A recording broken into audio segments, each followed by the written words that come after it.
Connected to Pets iPad and Crocus Pad.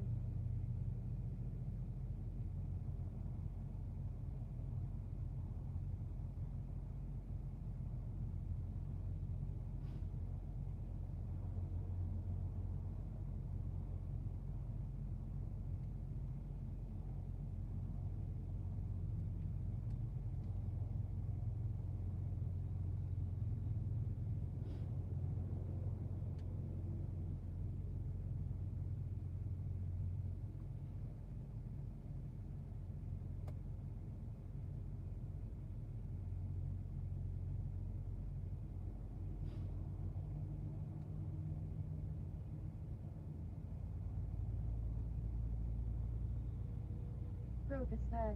Disconnected.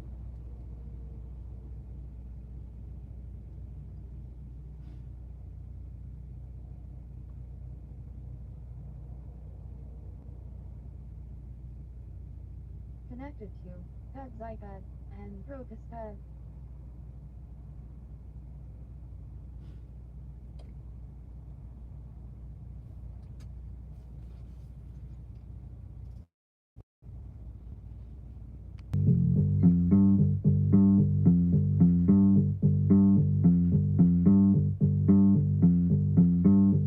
Hey Jolie,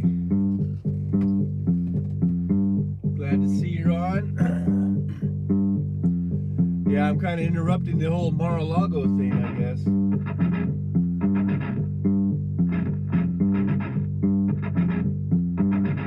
But here I am in Brooks, Oregon.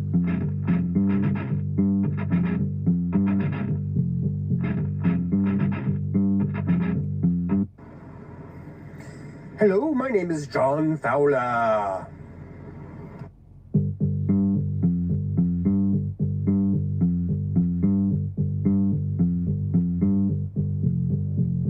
I'm a truckin' across the USA. Yeah, I'm truckin' just about every day. Yeah, I'm truckin'. So what you got to say? I'd like to hear it today. Oh yeah, yeah, yeah. I'd like to hear it today. Trucker John OTR. Tuesday, Thursday, live streaming on YouTube. 9.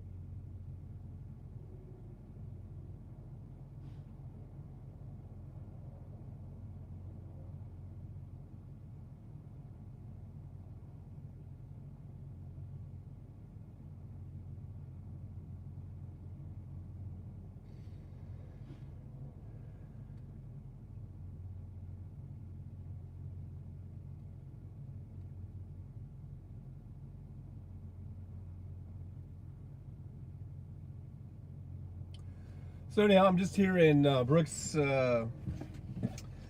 Oregon, at the Pilot, and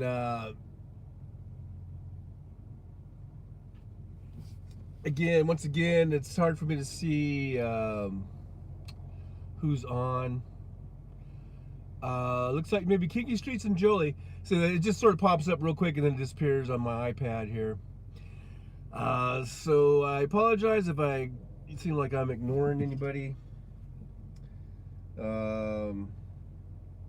I don't see it. And so anyhow, I'm here. Kind of slept in this morning, and I'm in my truck. Let me get the steering wheel out of the way a little bit, and I got in. I delivered a load here Sunday, and down in Salem, and I've been here ever since. And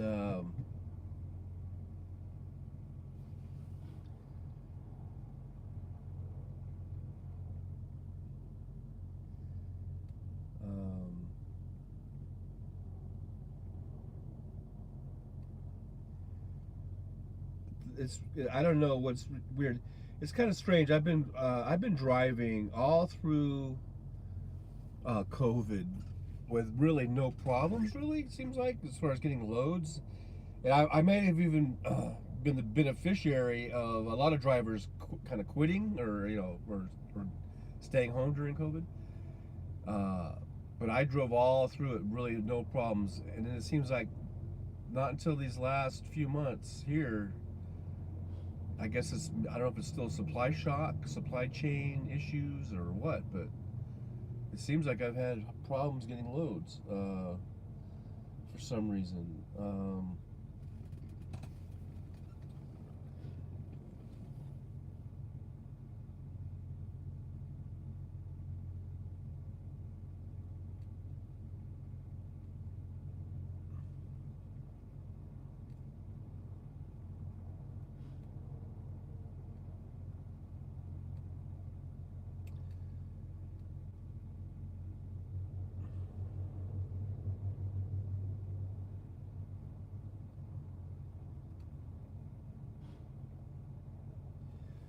And so I've been sitting here since Sunday night. Got here at the pilot. Now here is Tuesday morning, and I'm looking at the load board, and there's these. They just have these loads, but they have like expired dates on them, and they're not, like I've said before. When you go on the load board, you can't bid on that or book that load until it has a green check mark, right? That means that it's ready to go, and then you can just click on it, and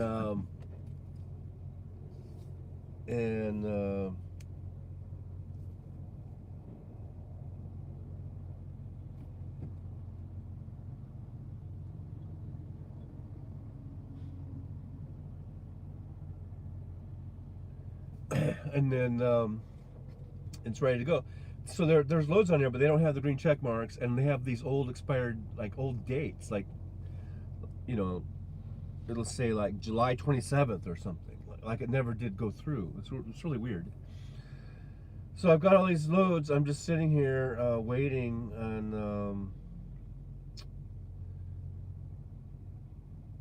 that they don't have a green check mark, so they have old dates on them. There is one load that's going to Aurora, Colorado. I'd really like to get it. And it has a date of today, the 9th. I know I'm sitting here rubbing my eyes. My eyes there's like brightness and stuff. And it's been on there for a few days now. And it's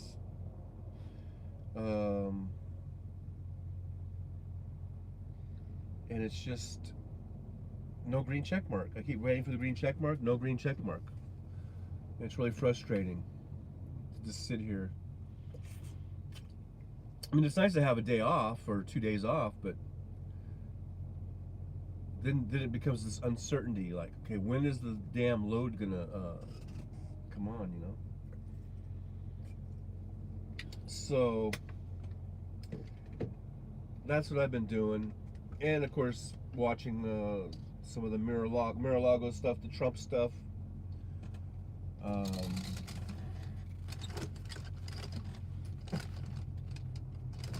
wonder if I could put these curtains over here. It'll help with this. Kind of got a weird glare going on. But I am sitting in my truck. This is my, I call it my in-cab studio. I am in my 18-wheeler. And so it's all sort of impromptu, and it's kind of just do the best I can with what I got. I got a iPad 6th generation, whatever the hell that means. I just know I bought it a few years ago. I'm gonna pour this old Coke out, and so it's an iPad and an iPhone over here, and that's it.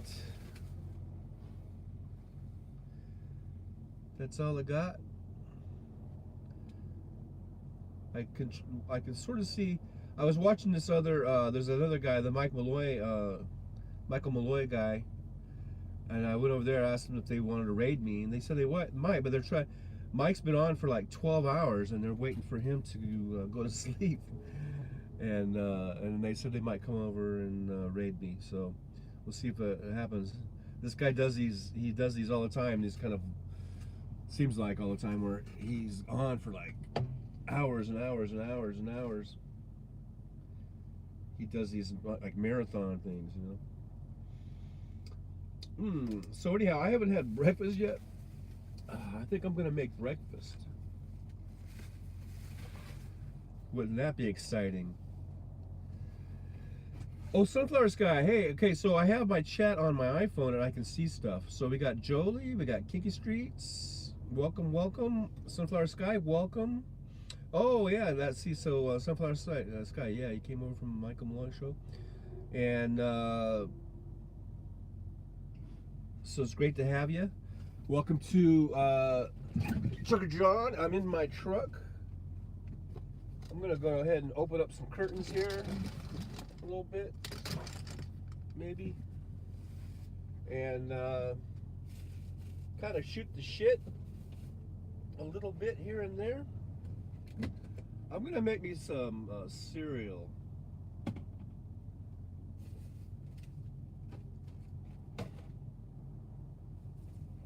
I was up last night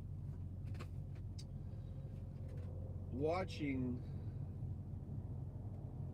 all this stuff going down. Can you guys see me from back here? Hey, can you hear me? How's the audio? 'Cause I forgot that the iPad's way up there on the dashboard, and I'm way back here, and the microphone's way up there. So hopefully you can hear me. I'm kind of trying to project my voice a little bit. So hopefully you guys can hear me. Can hear me okay.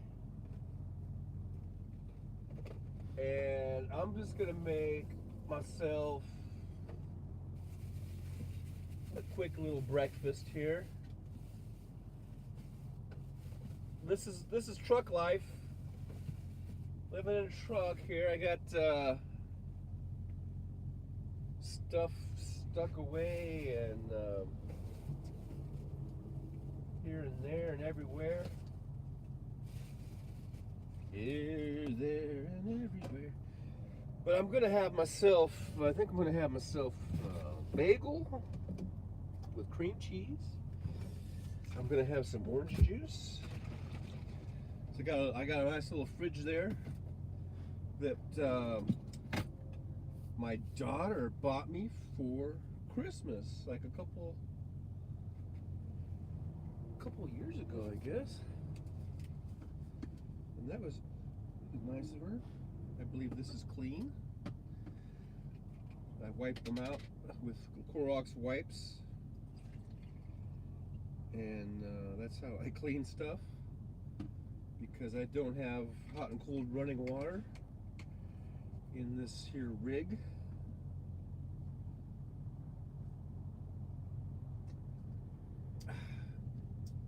So Clorox wipes will work. I always stock up on those. That was another thing during the pandemic, that was the first thing that went out. And I remember this was like way before, like March of 2020, if you recall, that was sort of when the shit hit the fan with the pandemic, and there's something blocking this out. And but I remember, I think it was February. I remember I first kind of started hearing about the pandemic, or about, it wasn't really a pandemic. I don't think they were calling it a pandemic yet, but they were talking about this kind of outbreak in Seattle area, I think. And I think there was the cruise ship off of California, and then I went into a Fred Meyer store in Boise, Idaho. I just happened to be there at Flying J in Boise, and I was doing a little bit of shopping, and I needed to get some wipes, some Clorox wipes, and the shelf was empty. All the Clorox wipes were gone. I think Clorox, all the type of wipes, whatever brand, Clorox and every other brand, it was gone, and I was just like, whoa, because I had just been hearing about people like hoarding toilet paper and I guess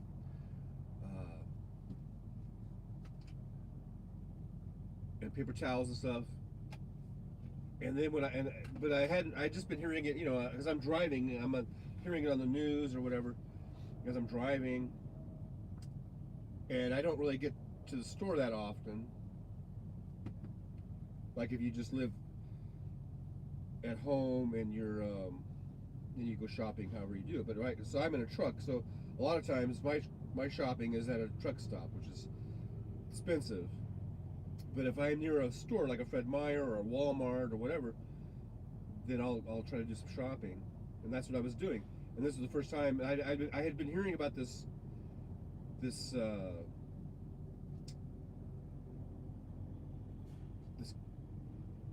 like I said, I don't think they were calling it a pandemic yet at that point, but it was this outbreak of this disease, that it was spreading, and that people were buying toilet paper like crazy, and it was flying off the shelves and stuff like that. So then when I went in the store, then I was going to get these Clorox wipes, and all the wipes were gone. I mean, it was just like I was just like, whoa, this is weird. Like how people just like went in and made a run on that stuff, man. And that was very, very early. That was like, I don't know if that was still 2019 or if it was early 2020, but. And then from that point on, literally from that point on, whatever that was, whether that was late 2019 or very early 2020, and then of course it was, I think, March of 2020 when Trump sort of declared this national emergency, and then we know the rest from there. The rest is history from there, right? But from that point on, I could not find a Clorox wipe or Lysol wipes, any brand, Kirkland, doesn't matter. I could not find them in any store anywhere that I went across the country. All the way until just recently. Well, like, I don't know, maybe last summer or something. I don't know. But it was like almost 2 years, it seems like, or that you could not find a Clorox wipe anywhere, in any store. It was just weird, because I know they make that shit. I've hauled this shit. I've gone to the factory where they make it. I mean, it seems like they've got so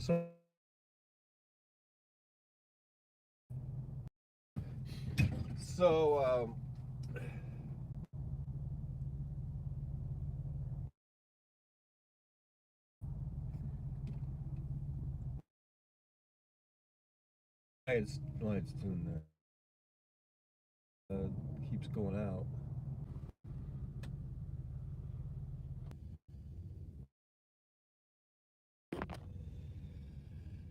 So I don't know. I just moved from the.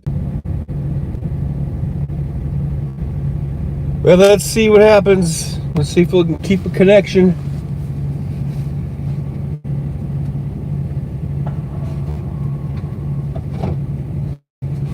I just switched it over to.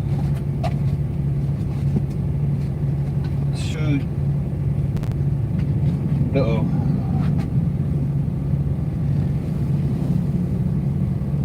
I just on my iPad, I switched it over to the personal hotspot of the iPhone. Maybe that'll come in better. I don't know. So we shall see. So I'm gonna have me some frosted flakes for breakfast, and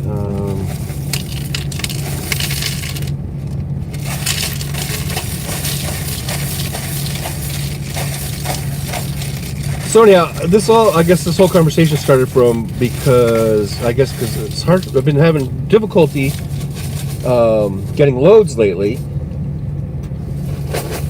but all through the pandemic, I never had a problem getting a load. I worked all through it with really no problems as far as getting loads. Couldn't get any Clorox wipes, but I got loads.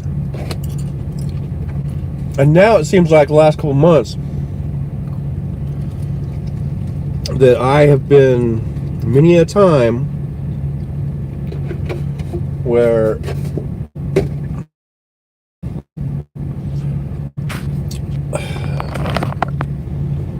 I've just had to sit here, you know, and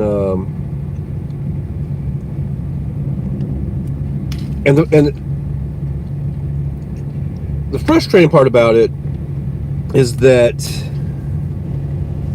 I'm in areas like where I usually don't have to sit. Like there's some areas where I pretty much know if I go into it, I might be sitting there a while. Or I might have to deadhead far out to get out, you know, to pick up a load. But here, usually there's loads in this Salem, Portland area. That's usually the good thing about it is you can get a load in, you can get a load out. But now I'm just sitting here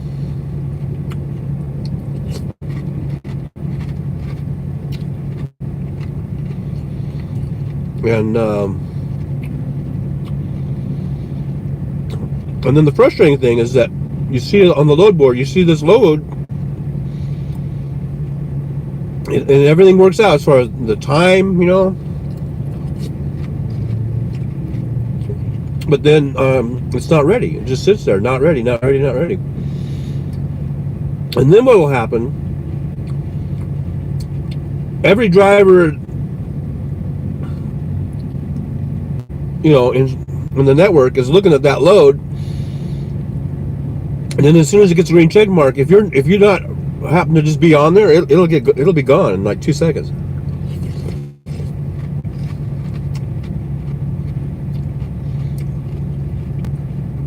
So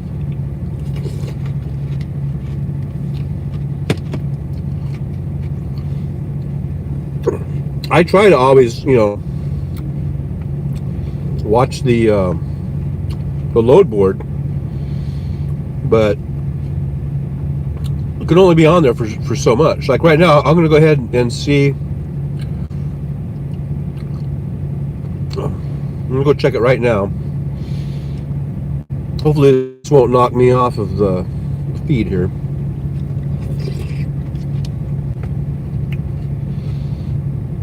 So right now, see, I'm on my phone, and this is the load board. I mean, I can log into the load board.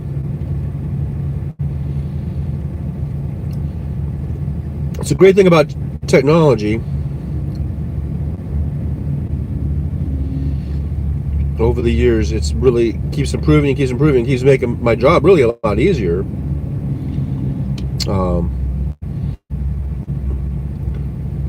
I mean, when I first started back in 2004, everything was still like paper logs, and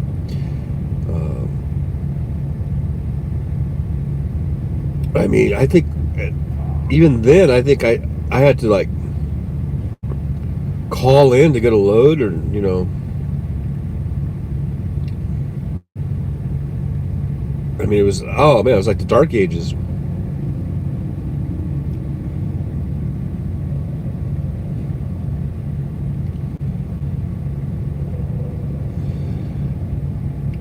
For some reason, I don't know if it's because I'm trying to talk,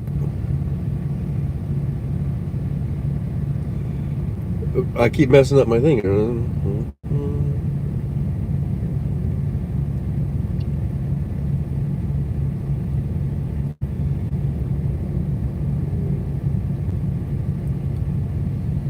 Okay, I'm in.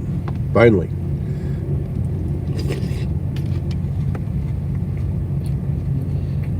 So I go to shipment search, and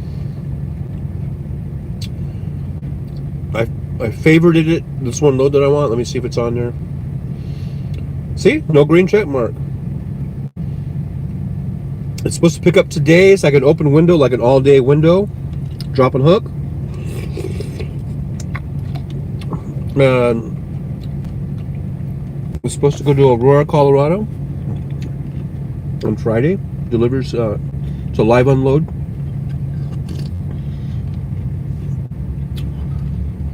And I've been looking at this load for, I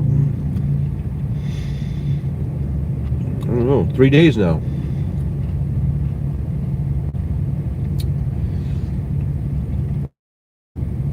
And then there's another one. Now this one here is already, the pickup date was the 7th, which was Sunday, 2 days ago.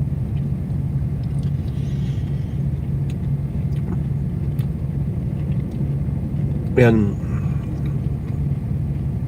it never got finalized.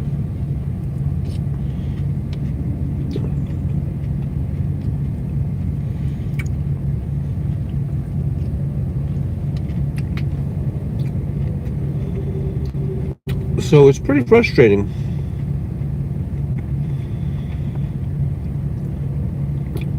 And like I said, the real frustrating thing is you're trying to get that load or any load, whatever, and then all of a sudden, if you're not on there and it gets the green light, somebody else is going to snatch from you. So since I'm on here, I'm just going to look at the load board and see if there's anything. See, this is July 27th. These are old loads. July 28th. Why are they even still on there? That's what I don't get. It should just fall off, you know?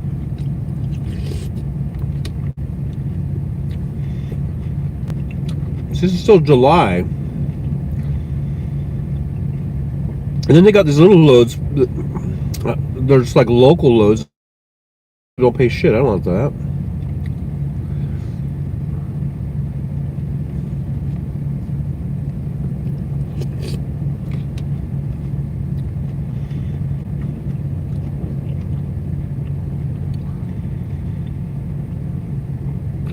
No, these are horrible.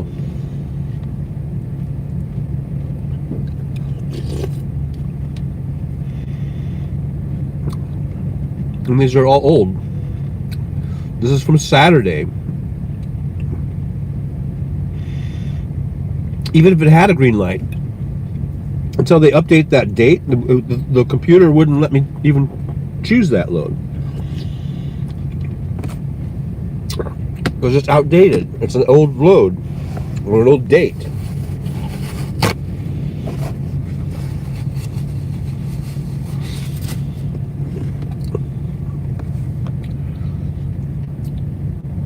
See, here's what I have favorited. It's Portland to Salt Lake, but there's no green light, so no green check mark, so I can't get it.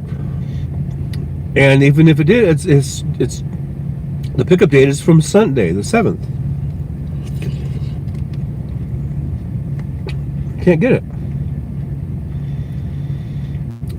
Here's Portland to Elk Grove, and that's no green light, no green check mark, and it's yesterday's date, the pickup date. It's useless. Why was it even on here? They should just make it where once the date passes, it should just fall right off, you know? Why clog up the system with all this shit? Here's another one, the 8th. It's all the 8th. Today's the 9th. It's stupid. Here's the one that I want. Portland to Aurora, Colorado, but no green check mark. And it's been there at least 3 days.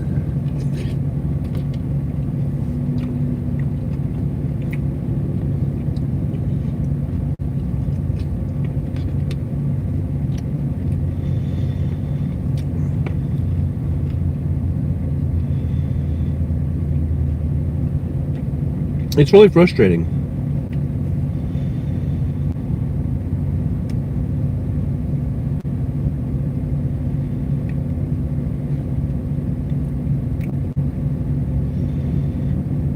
See, now then they have another one. It's the same, probably the same load, well, it's going to the same place, Portland to Aurora. No green check mark, but same exact price that it pays. But even that, but the pickup date is until next Sunday. I'm not going to sit here till next Sunday.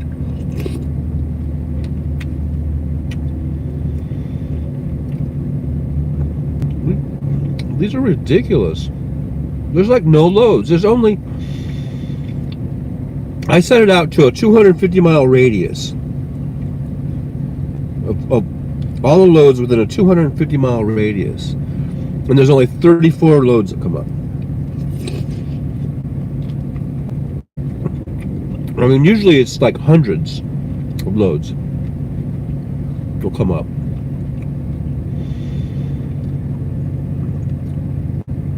So, I don't know what the hell's going on.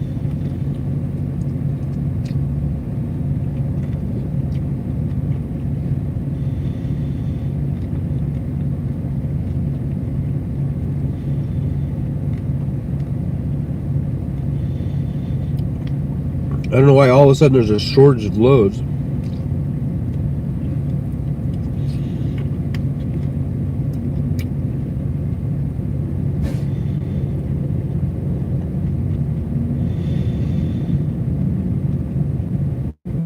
And even these loads, almost none of them have a green check mark. Whether it's an old date or an up-to-date date or a future date, there's no green check marks. So, like here's one that has a green check mark. It picks up in DuPont, Washington, and it goes to Albany, Oregon, back here. So it only pays $560. And it delivers on Thursday. It has so I could pick it up today. It's 151 miles, and then I would turn around and come back.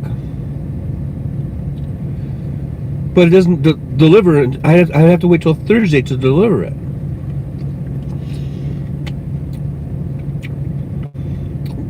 For a load that would take one day. I could go up there right now. Be there in 3 hours, pick it up, turn around, and then deliver, and take 4 hours to deliver it. I could do that all today.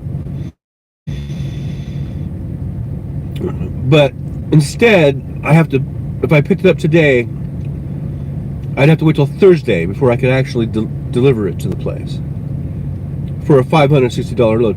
No, I would do it if I could do it all today. That'd be a good day, $560. But I'm not going to do it. But then if you stretch it out till Thursday, that's $560 stretched out till Thursday. You know, it's ridiculous. They should make the delivery like an open window, so I could just deliver today or tomorrow morning. You know. Whoops, I just kind of clicked on it. It says it's paper products, and it's a drop and hook. See, it's not even a live unload. So there's no reason. See, that's another thing. It's stupid. It's just a drop and hook. They should let me take it in early instead of making me wait till Thursday before I could drop it. It's fucking stupid, man.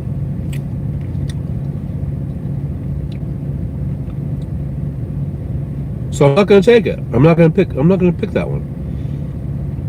Now, if I'm still sitting here tomorrow, which is Wednesday, then maybe I will take it.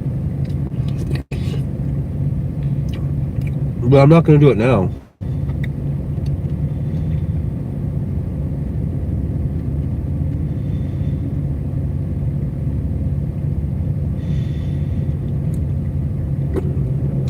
See, here's another one. It's supposed to pick up today at 0800, so that's already passed, and there's no green check mark. Stupid. I don't know what's going on.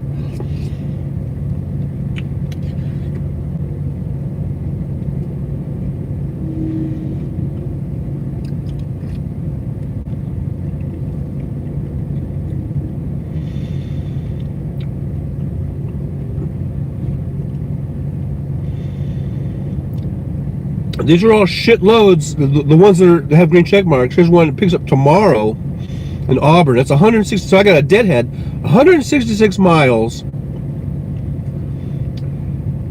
to pick up a load in Auburn, Washington, and then it delivers the next day on Thursday in Winlock, Washington,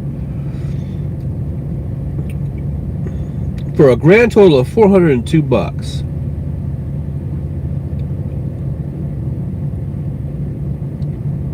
So with all that deadheading, it brings your rate per mile down to $1.60. Fuck that.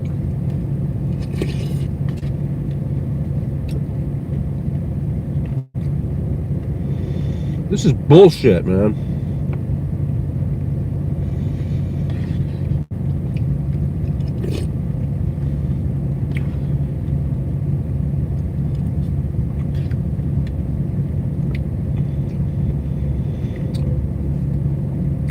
Actually, I had a 260 mile radius, and all I got was like what did I say, 35 loads or whatever it was.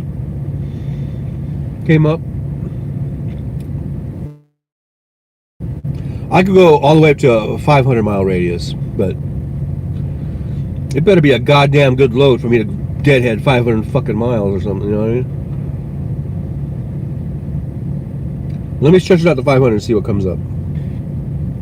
Just for the hell of it. All that did was bring it out to 74 loads, and that's still not very many. And they're all shitty, probably. And still no green check marks. And they're all outdated. July 27, July 28. They're no good. July 29th. July 29th. They can't pick up. That shit won't even go.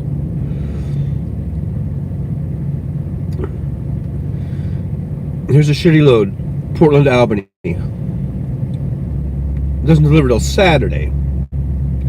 So you can pick it up today because it has an open window, but it doesn't deliver until next Saturday. I can't do that. It's bullshit. I'm not gonna sit here till Saturday for a $160 load.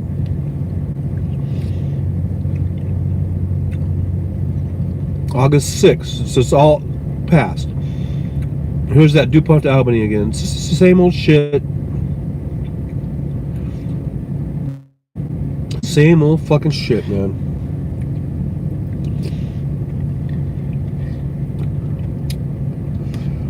Dang it, my spoon fell in my milk.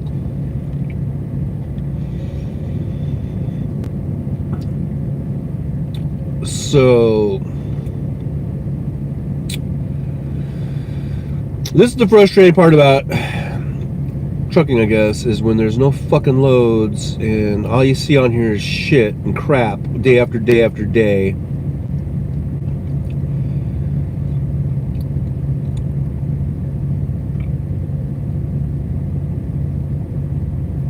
And and you see the perfect one, but it's not ready. They won't finalize it. Here it is. Pick up today, August 9th, from 12:01 midnight last night until 11:58 tonight. That's the window to pick it up.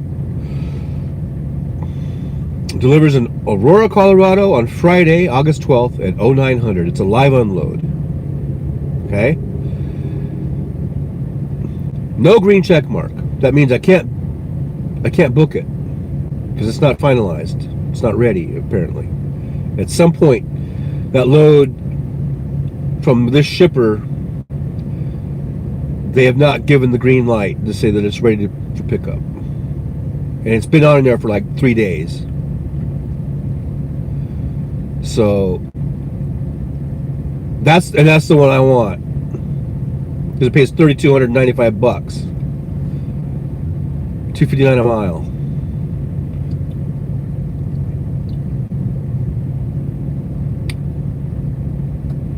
and it's the only decent one on there. I like all the other things on here are shit, and they're not ready, and they're outdated. Everything, no green check marks for one thing.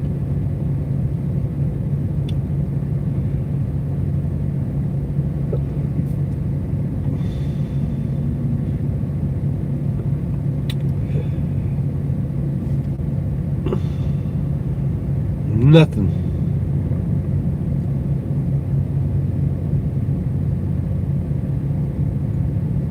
Let's see, like, so I expanded the search out to 500 miles. So here's a load in Tracy, California. That's 502 miles away. I don't want to deadhead 500 miles and then, you know, it's not even, no, that one's not even feasible time-wise, but it's just,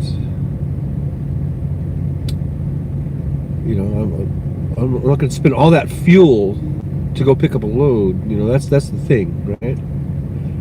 When you're paying for your own fuel. If I was a company driver and they wanted to send me down there, then you just do it because that's the company's choice decision. But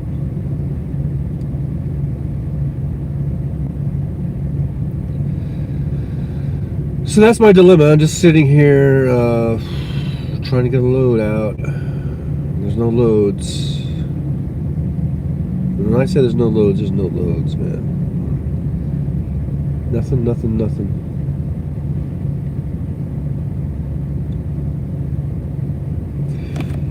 And,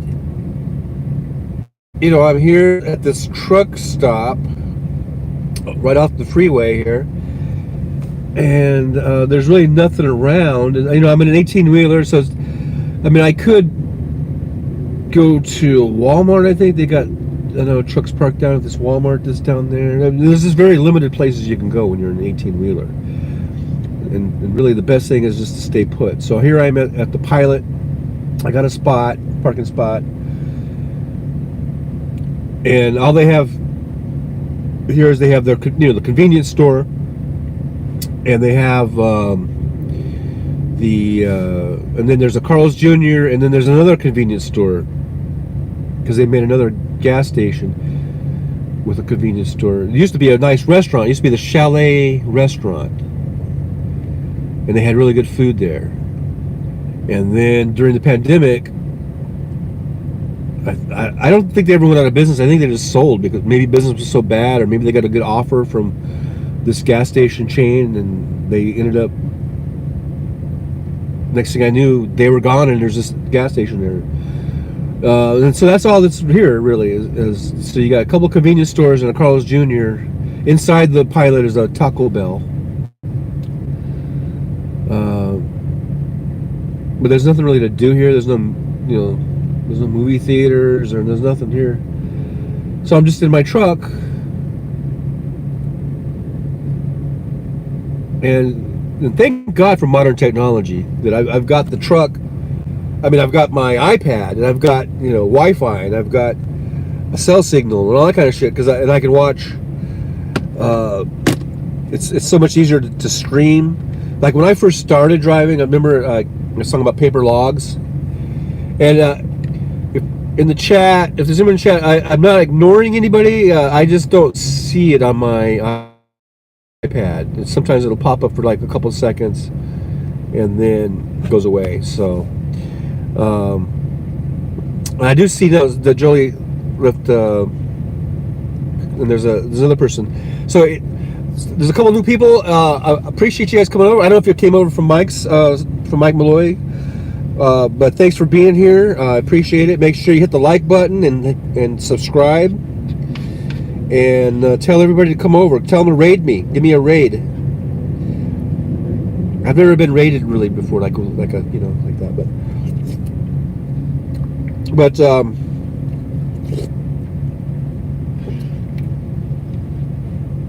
remember when I first started, I had a little TV, one of those like little combo TVs. It was like a 13-inch screen, I think, and it had like I think that one had the VHS combo. I was still watching VHS, and And then I think I upgraded to one with a DVD player combo, TV combo thing. And that's how, you know, you'd have your entertainment. There was no like live. It was really hard to get. I mean, I did have some trucks that have like an antenna, and you could get like maybe hook your TV up to it. And you might get some local stations or something if you were parked near a town. You know, so it was really weird. But now with the iPad,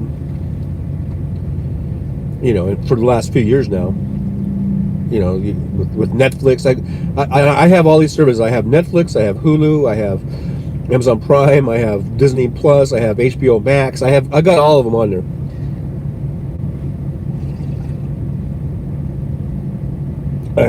So that's what I do in this downtime. I just kind of rotate through all those different streaming services, and so I just saw that. I didn't see who the poster is because it went away, but I am in Brooks, Oregon, which is just north of Salem. I'm just a few miles north of where Michael is, Michael Malloy. He's down in Salem.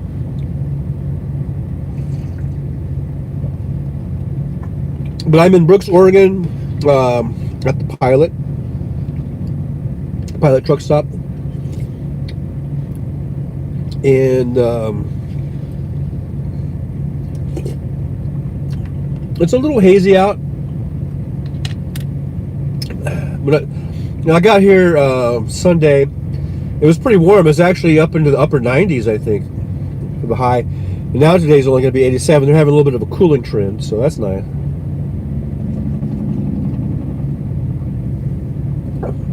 Because I think tomorrow is supposed to be like 81 or something, the high. So it won't be so hot. Because it gets hot in these trucks. It's really hot.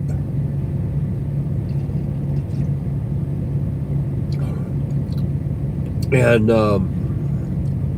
it's like a tin can, you know, the sun just gets on it. And so even though it might be nice, kind of nice outside, if it's in the 80s or something, it might be nice, but in here it'll start getting hot. But I think the temperature right now is only 64 degrees. Yeah, so it's still not too bad out right now. But so yeah, so so that keeps me entertained. Like last night I was watching Lost in Space on Netflix.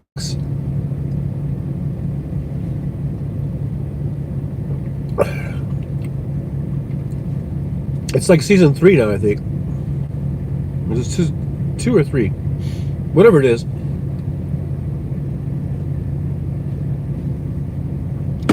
I've watched, you know, since the beginning,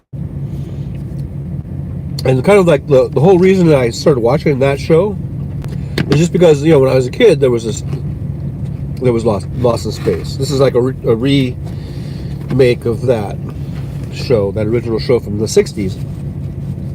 So, of course, you know, when I saw it came out, it caught my eye. I was like, oh, I'm going to check that out. And it's all, you know, updated version of it. It's good. I like it, though. It's a good show. And, you know, so if you remember, if anyone has ever seen, like, the old show, you know, remember that old, like, robot? And he's like, Will Robinson. You know, that funny-looking robot. Now they have this kind of whole different robot where he kind of, you know, he has legs and arms and stuff, and it's the same thing where he protects Will Robinson. That's his main number one job.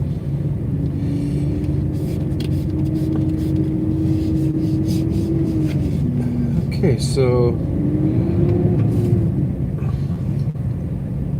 using these wipes, that's my, hopefully this is like doing the job, keeping me from getting, I don't know, some sort of bacteria in here.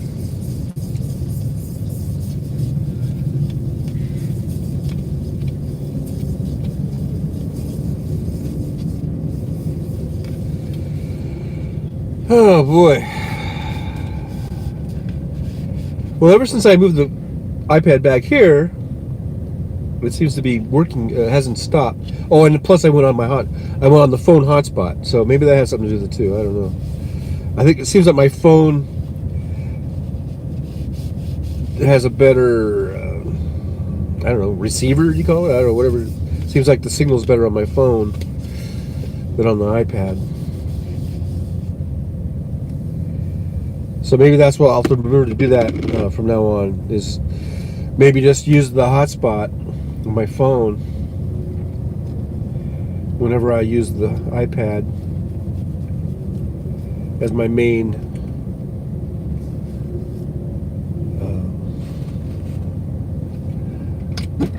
camera, I guess you call it the main camera. So anyhow, let me get off of this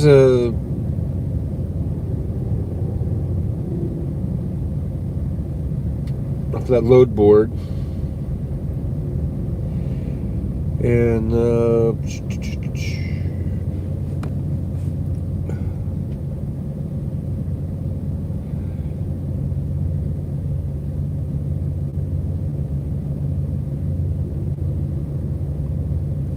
so let's see. I only got 2 likes. Come on, people! I need more likes. Make sure you hit that like button and the subscribe button. I'm gonna do like Mike always does. He's always like, I need, hit the like button. Hit the like button.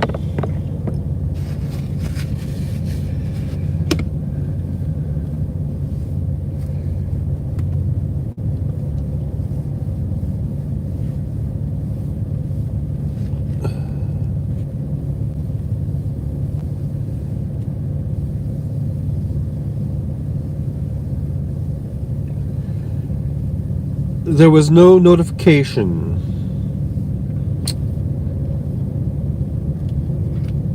Did you hit the bell? Do you have a bell thingy?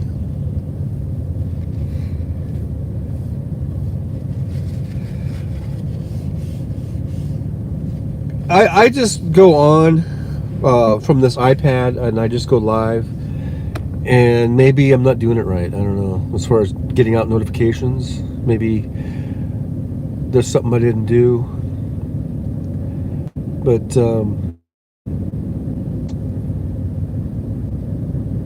hey, you got four thumbs ups. Thanks, appreciate that. I do have I do have a laptop. That's right, but it's kind of old, and I haven't fired that thing up in I don't know how long. I should do that and just see if it even still works. Because I wonder if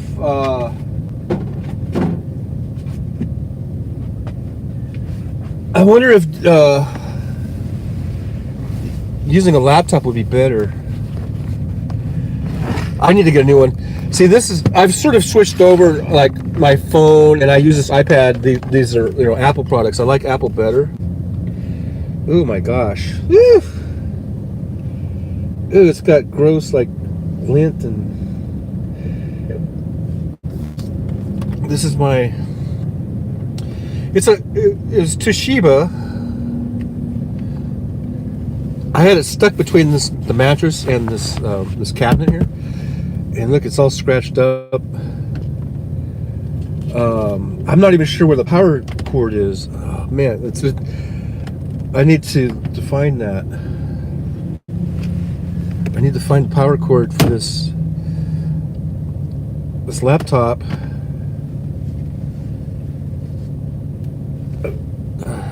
It's not. There's no battery.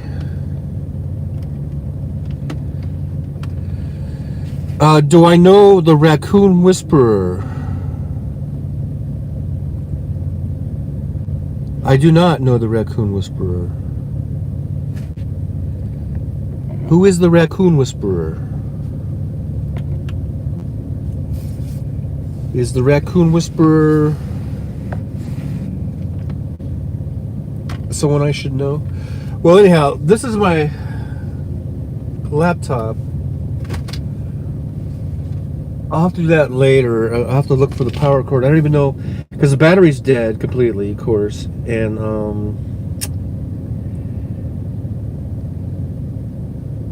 I've got some boxes up on the top bunk. I bet you that power cord, I must have stuck it in there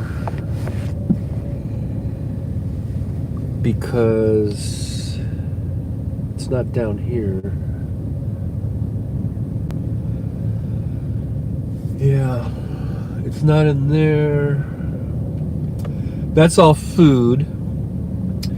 That is all kind of like toiletries, I guess you'd call it. Cleaning stuff. That's all clothes. And this one down here is more clothes. So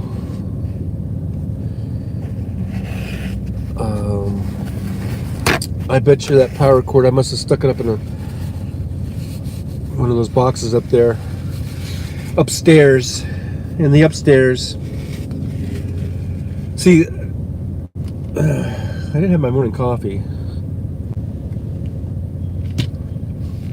But I have my morning orange juice,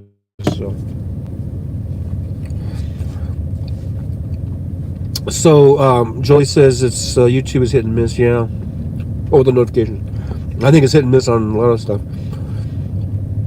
Okay, so Raccoon Whisperer is on YouTube. Is Raccoon Whisperer a truck driver, or what is Raccoon Whisperer? Is what's the significance of the Raccoon Whisperer? Does he talk to a raccoon? Oh, it's like a dog whisperer, like the dog whisperer, or a horse whisperer.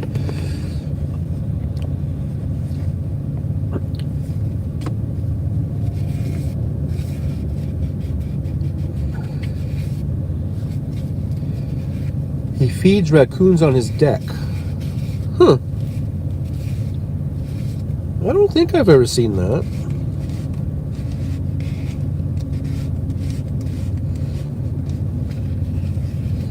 I suppose that's cute, huh? The raccoons and their little hands, right? And they're coming up and taking food from him.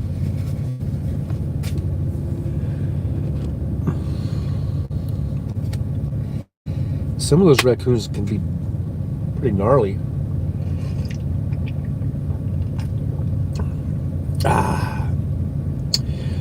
It's orange juice, but I could just pretend like I'm drinking coffee. I'll even blow on it a little bit.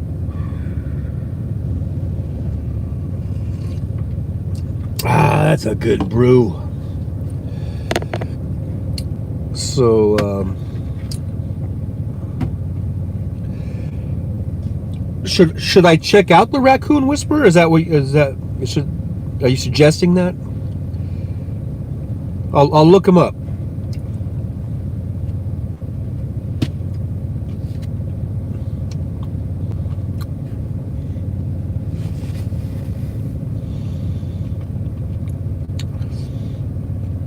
Yeah, Jolie, those raccoons, I know. I've seen some where,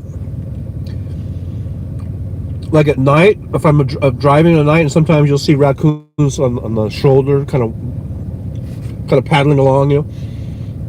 And I swear, one time I thought it was like a little man or something, you know. And then as I drove by, I was like, that's a fucking raccoon, man.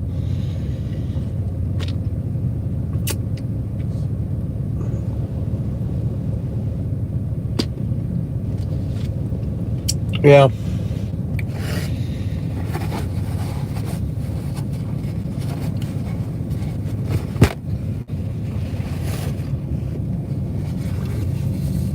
Well, okay, Jean or is it Jeannie? Or Jeanne? No, that wouldn't be Jeanne. It's either Jeannie or Jean, right?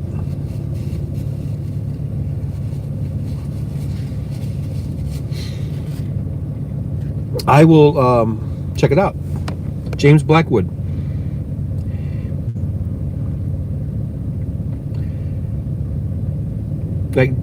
Like Jeannie, like I Dream of Jeannie?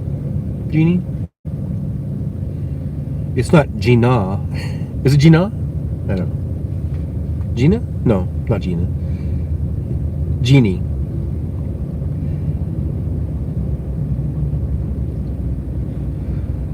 Okay, well, welcome to the Trucker John channel over here. So, did you?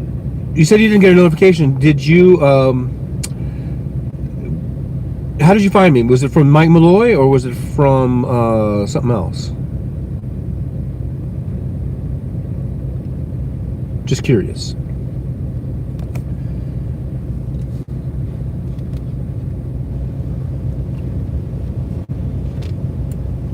Because I went over to Mike's channel earlier and I said, hey guys, want to raid me or whatever. And a couple of people came over a little bit.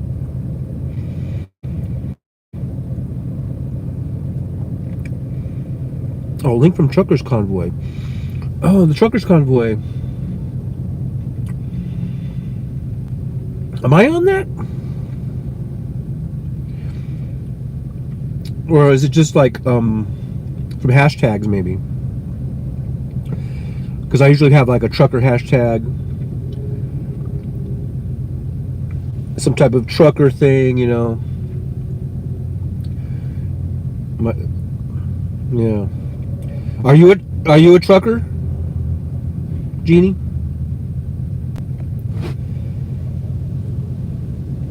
Or related to one or whatever? You driving? Oh, you're a farmer. Where are you farming at? Where are you from?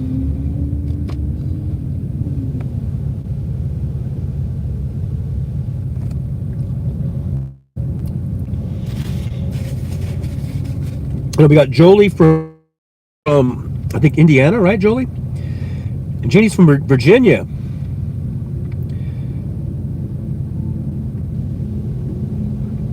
Are you farming tobacco? Isn't tobacco big over there?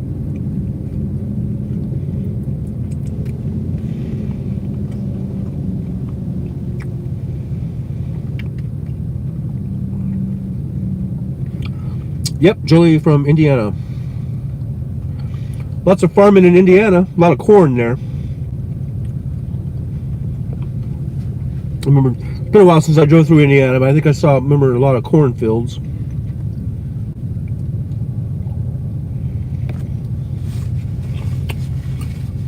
Tobacco.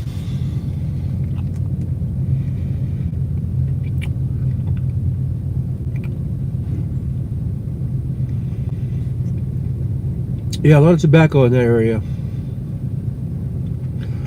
I remember when I first started driving in 04, 05, and I started going across country, I was just amazed at how much corn was being grown. It seemed like every state would have a cornfield. Even like New Mexico, you'd find a cornfield, you know. It seems like they don't grow as much corn now. I don't know, but back then it seemed like there was so much damn corn everywhere.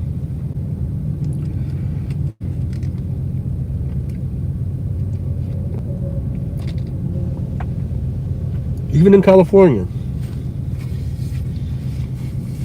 Corn, corn, corn.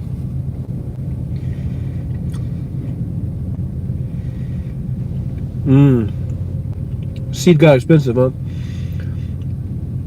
I heard, was it Monsanto doing all kinds of shenanigans?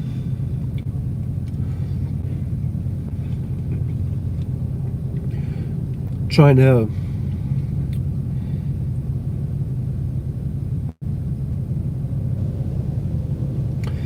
yeah, and then there's that, Jolie. Was that Mike Pence? Was Mike Pence in Indiana?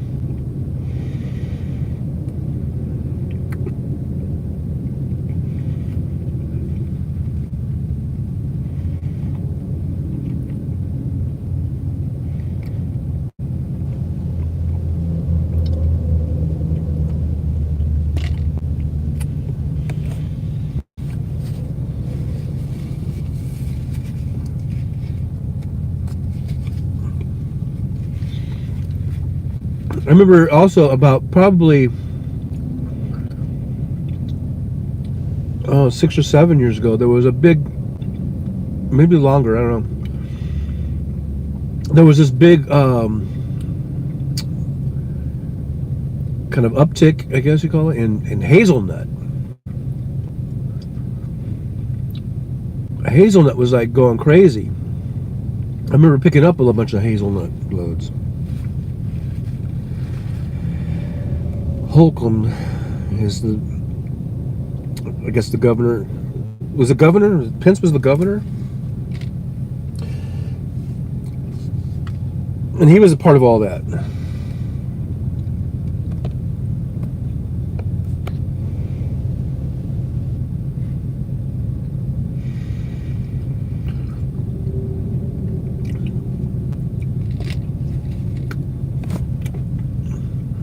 Yeah, prices have gone way up.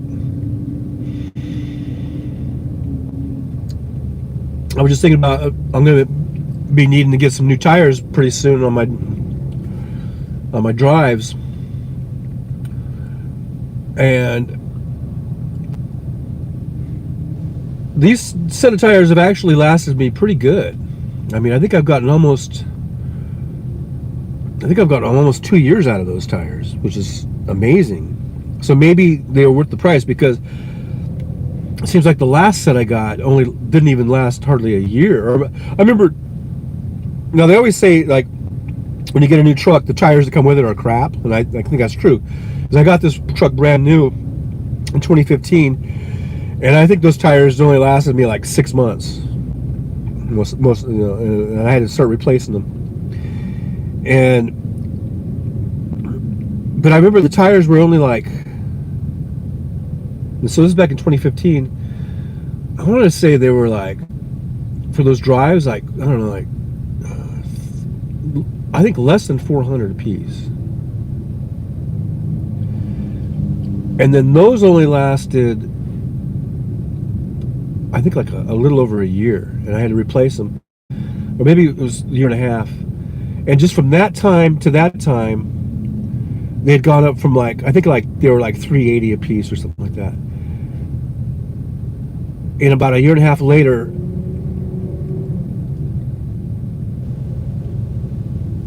they were like over $600. I mean, it was crazy. They like almost doubled in just from one set to the next. And I was like, you know, I expect them to go up $50 or something, you know, or $60 or something, but they were over, I think, $300 more. And now, and I haven't really priced tires now, kind of afraid to, but I know these I'm getting due. So like I said, on those tires, I think I paid those were all like, I want to say it was like $640 or $6 something a piece. And that's 10 tires, man.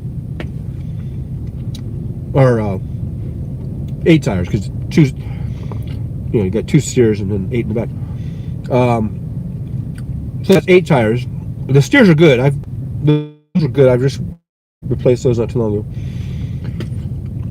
And even those are going up. Those were $700. You used to be able to get steers for like under $300 for sure. Those steer tires were like, well, not $700, but damn near. When with balancing and everything and taxes and everything, it was almost $700 a piece just for the damn steer tires.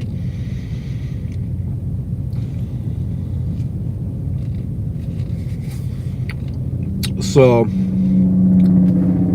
to start looking prices for tires, it's gonna set me back a few grand, right?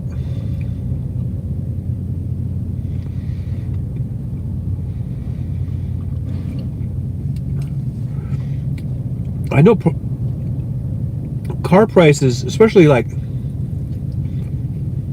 I haven't really been in the market for a car per se, but I wanted to get like a camper van, and I've been looking at them for probably over a year, like, or longer. I haven't bought one yet, but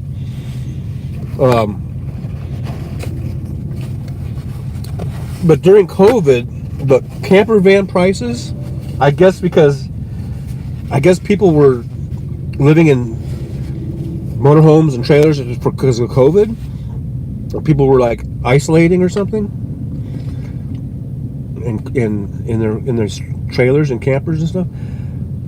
And so I guess that drove the prices up really, really high, because people were selling these. Hey,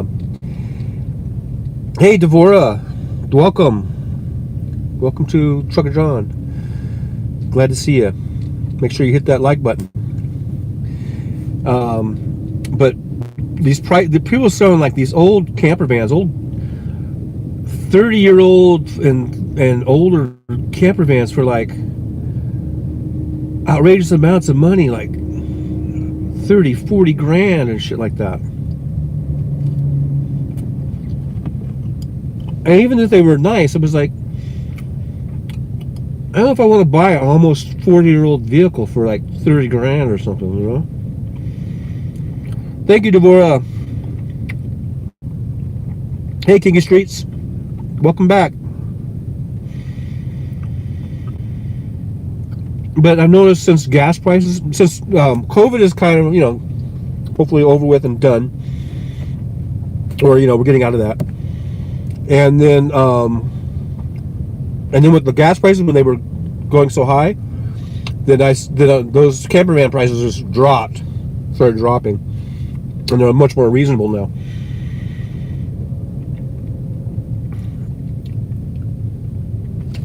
People sold their homes.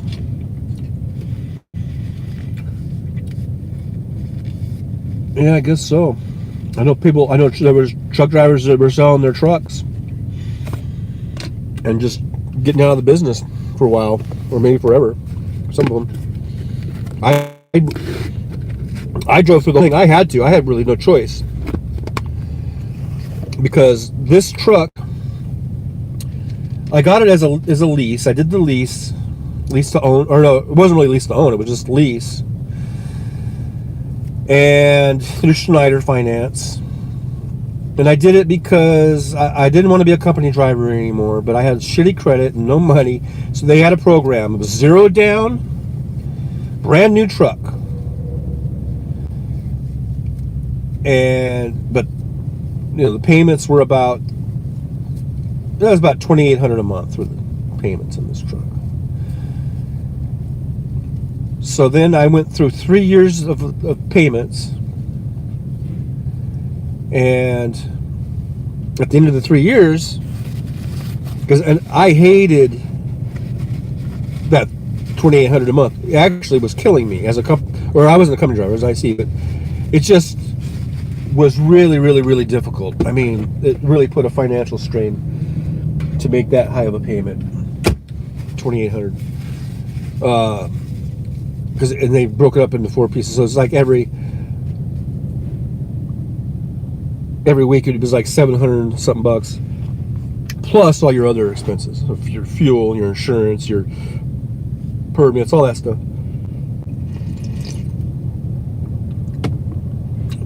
So the only reason I'm bringing that up is because, it was really difficult, and I didn't like it. I did not like it at all. So I was going to now, if it looks like I'm kind of weird because I'm looking at my phone and that's that. But anyhow, so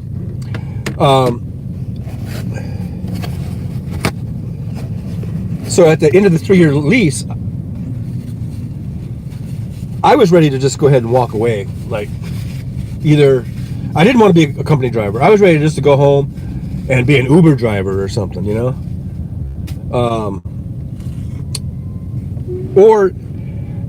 or just get into another truck, even though that was stupid to do another lease, So I was looking at the trucks, and so I could have turned this truck in and got another, like a brand new one. This would have been like 2018, I think. So you get like a 2018 or a 2019 model year, and from that time. Okay, I got this in 2018, I got this in 2015. It's a 2016 model year, and the truck cost about $160,000 or $164,000, something like that.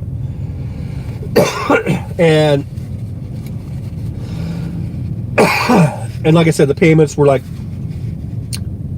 just over $2,800 a month. So then I thought, well, maybe I can get it is nice having a nice new truck. Maybe I should just trade this one in and get a nice new truck and just try to work better, work smarter, and make more money, and still absorb that payment, that big payment. Well, the new trucks from 2015 to 2018, like I said, this cost $164,000 or so. The new Freightliner Cascadias and all the models, pretty much, whether it was Kenworth, Peterbilt, didn't matter, they'd all gone up to about $225,000 in just those 3 years.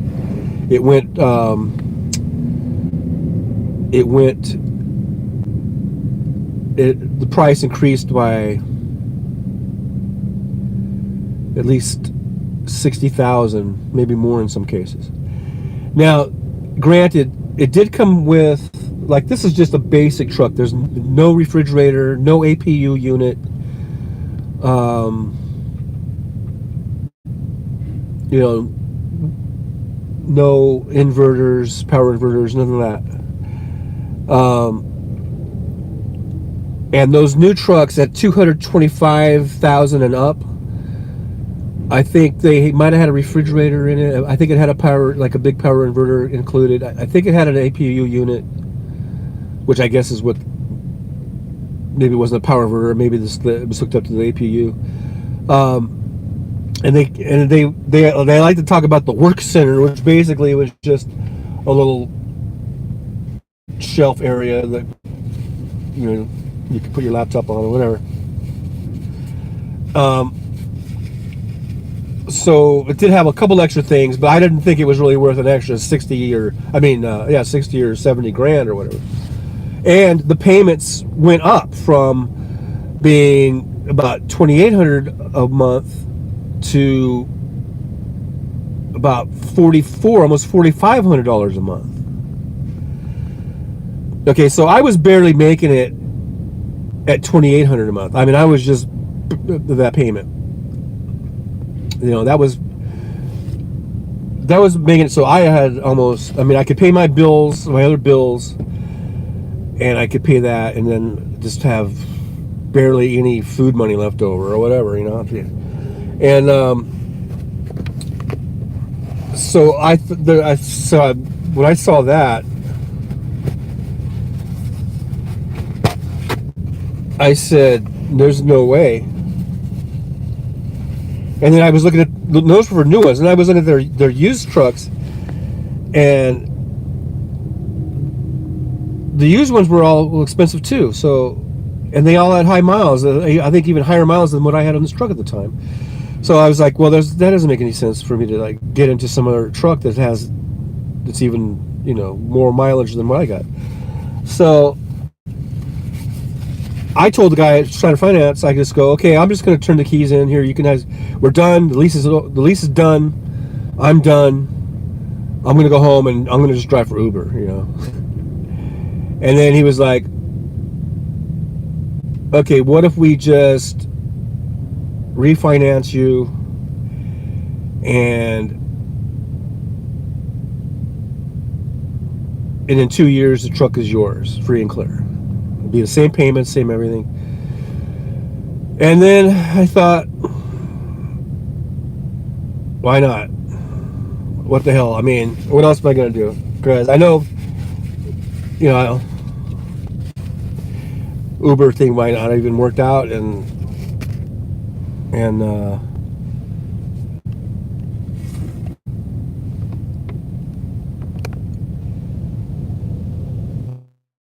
I would probably end up driving somewhere with somebody else. I didn't want to go back to being a company driver. I did not like being a company driver. I like being an independent contractor.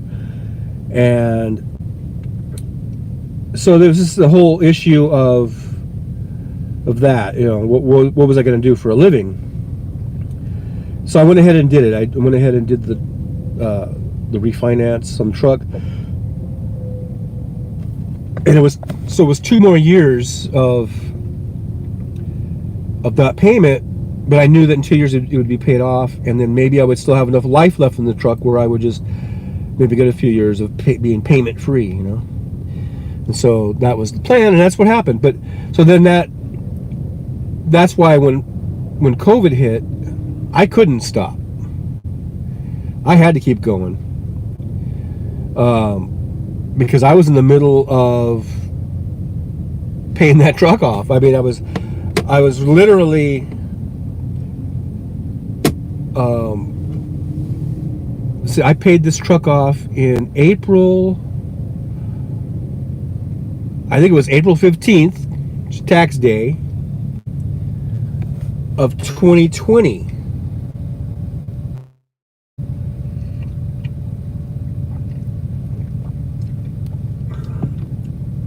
So that's just right after it all started hitting, right?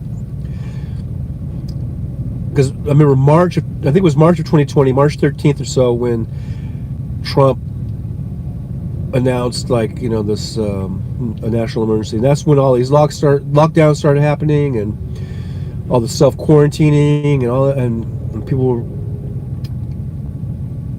were kind of freaking out about wearing, if you needed to wear masks or not wear masks. They wouldn't let you in places without masks and stuff like that. So that was all happening right in March. And then, if I'm remembering correctly, I believe I paid the truck off in April. So I just got the truck paid off, I wasn't going to quit driving. I had to just keep going. So I just was able to get some masks finally. I remember trying to get masks was hard. And I remember at first just using like a bandana that I found, and I had some like cloth material. I just made this bandana. And I remember finally finding some masks. I remember, I think it took like 6 months, but they started selling them at the truck stops, and then they were like totally price gouging. I remember buying a pack of 10 masks for like $15 or something like that, some crazy thing like that. And then eventually it was like Schneider started giving them out. I've still got like a whole shitload of them up in the cabinet of masks. But so anyhow, I just kept driving, and then I just masked up. I pretty much was self-quarantining in the truck. I got all my meals in the truck. Everything I got was either I would make it myself or I would just get everything to go. That's when I really got into these apps. All the restaurants have apps now where you can just order online. So I really got into just ordering online and just picking it up. Masking, picking it up, taking it back to the truck. So for the last 3 years, I've been just eating in the truck pretty much. Except now I'm starting to eat in the restaurant again. But I was just really careful during the whole COVID time to just mask and socially distant and just sort of stay to myself. And I kept the truck, and I got the truck paid off, and then so I wasn't going to quit after all that 5 years of paying the truck off. And then I wasn't just going to like park it or whatever, so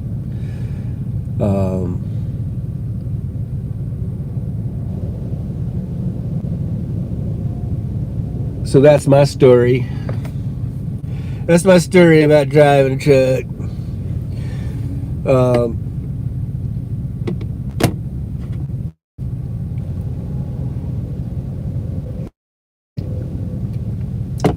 So anyhow, I guess I've been on here quite a while, huh? Over an hour. I usually only do about an hour. I'm not like, I don't know. I'm not sure if Vora is still on or not. But Devora subscribed, thank you. I don't know if you came over from Mike Malloy or how you found me.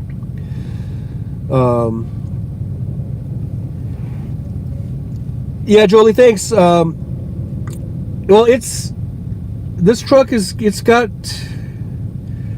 got some bumps and bruises. It's got some scratches and a couple little dents, and I got a front bumper that part of it's missing, and all of that shit is from other people, man. Every single one of it is from other people that have backed into me, or usually it's from them trying to back into a parking spot. And they scraped up my truck, knocked part of my bumper off. I've been hit by other trucks at least a half dozen times. But fortunately, it was such minor that from a distance you can't really see the scratches. I've had to replace that front bumper like 3 times. And so this time I haven't replaced it because I just got tired of doing it. But before I had to, because it was like the entire bumper got destroyed. This time it's just sort of the little front right corner, and so it doesn't look too well. It looks bad, but maybe I'll get around to it. I don't know, but yeah, it adds character.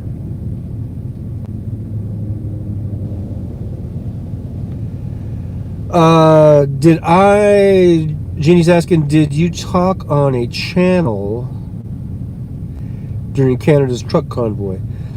I didn't do. I've had this page, this channel, for like well over 10 years. I've changed the name a few times.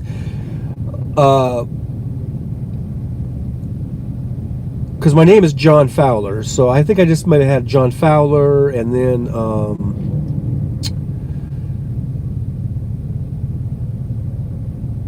I think I had Trucker John OTR standing for Over the Road, and then I just shortened it to Trucker John, and there might have been some other names, but I really wasn't doing any live things until just recently, until just the last couple months, I guess.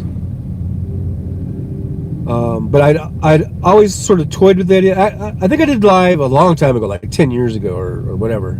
I did a few lives, and it was a whole different thing then. The technology wasn't really as good as it is now, so I just stopped doing it. But because it seemed like it was always, whatever problems I'm having now is like even worse then.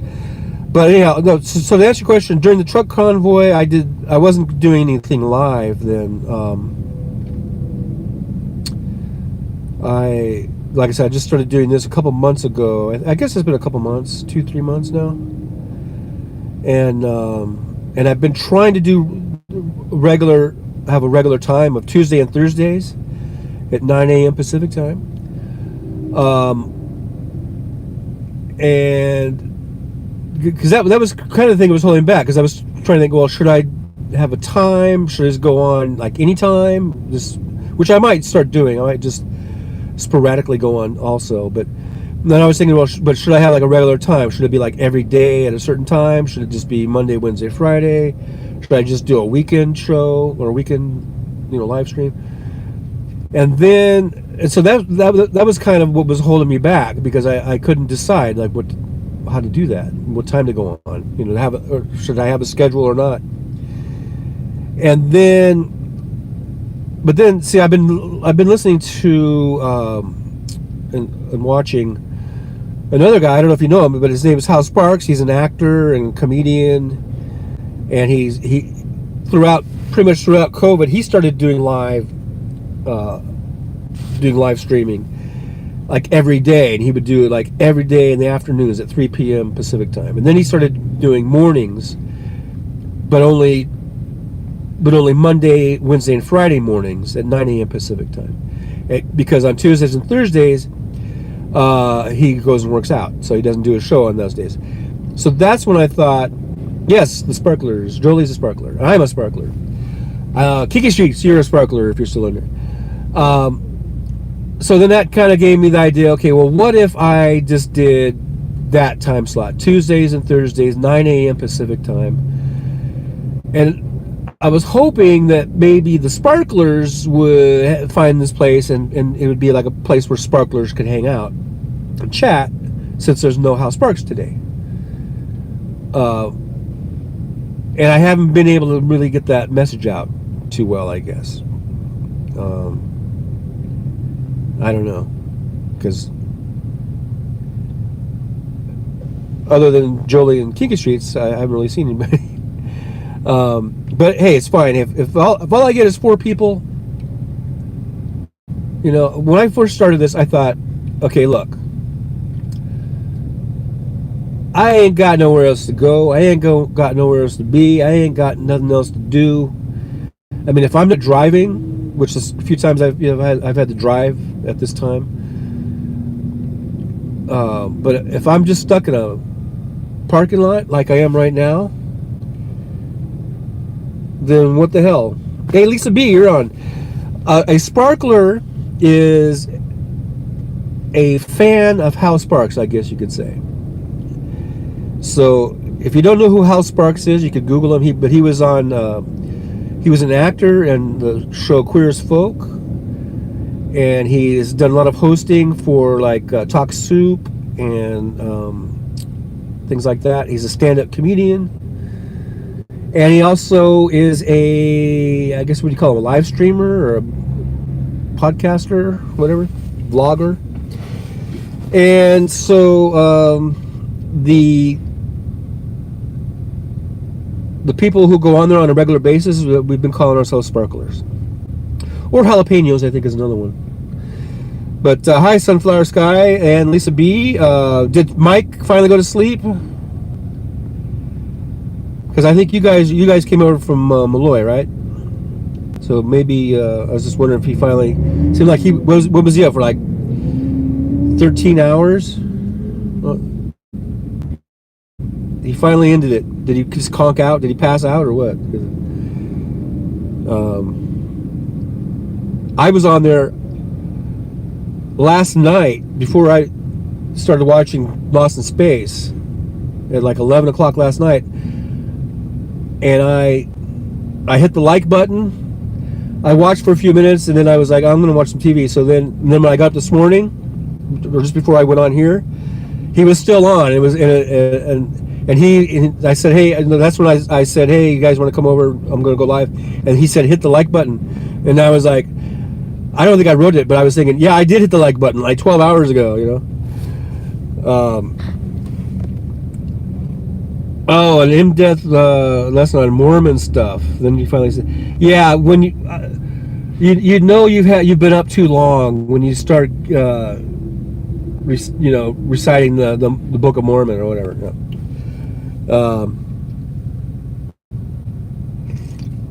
Yeah, I'm a former Mormon, so I feel like I can sort of take digs at him a little bit.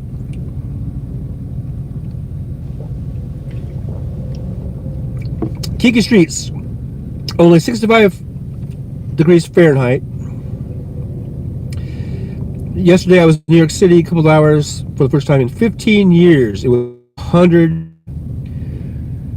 fucking degrees. 100 degrees Fahrenheit. Wow. New York City hit 100. And was it muggy? Probably got muggy too,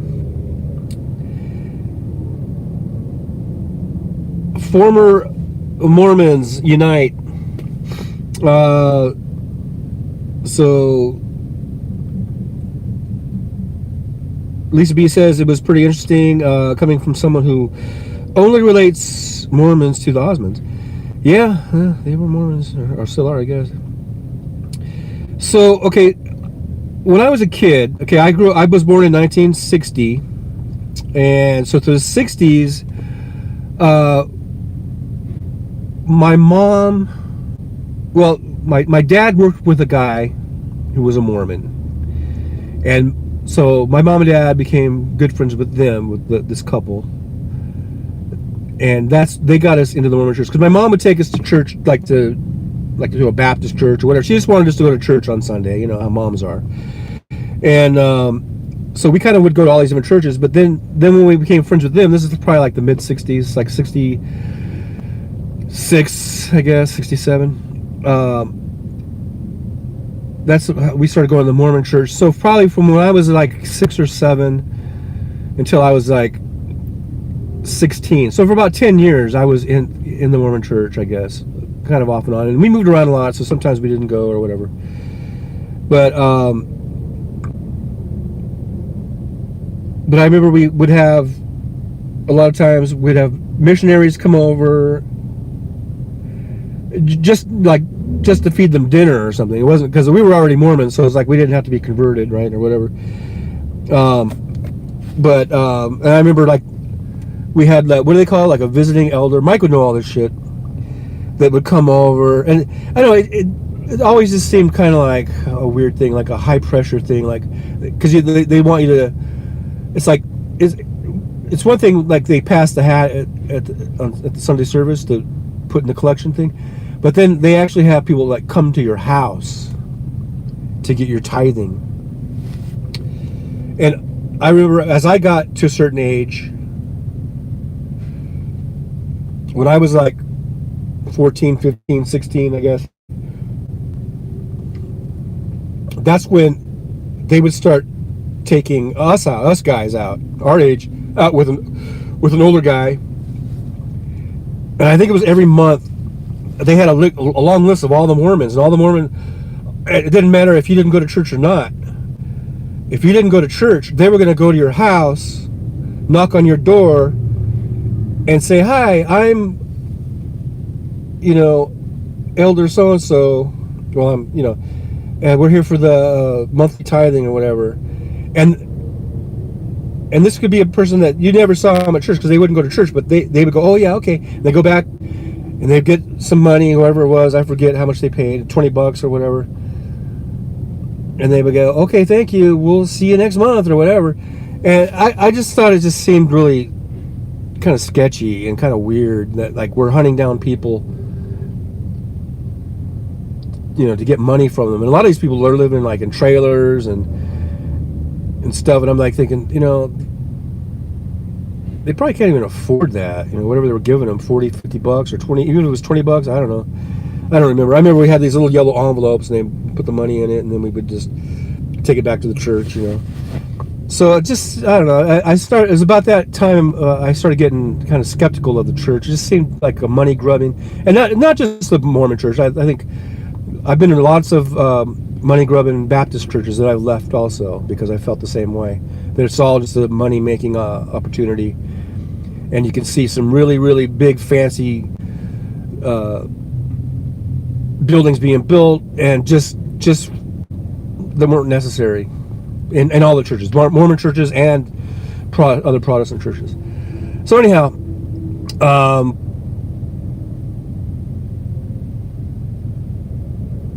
yeah, see, you said every month the teenage boys to collect fast offerings. Yeah, I was one of those teenage boys, and then the weirdest thing was I was about the same age, I guess.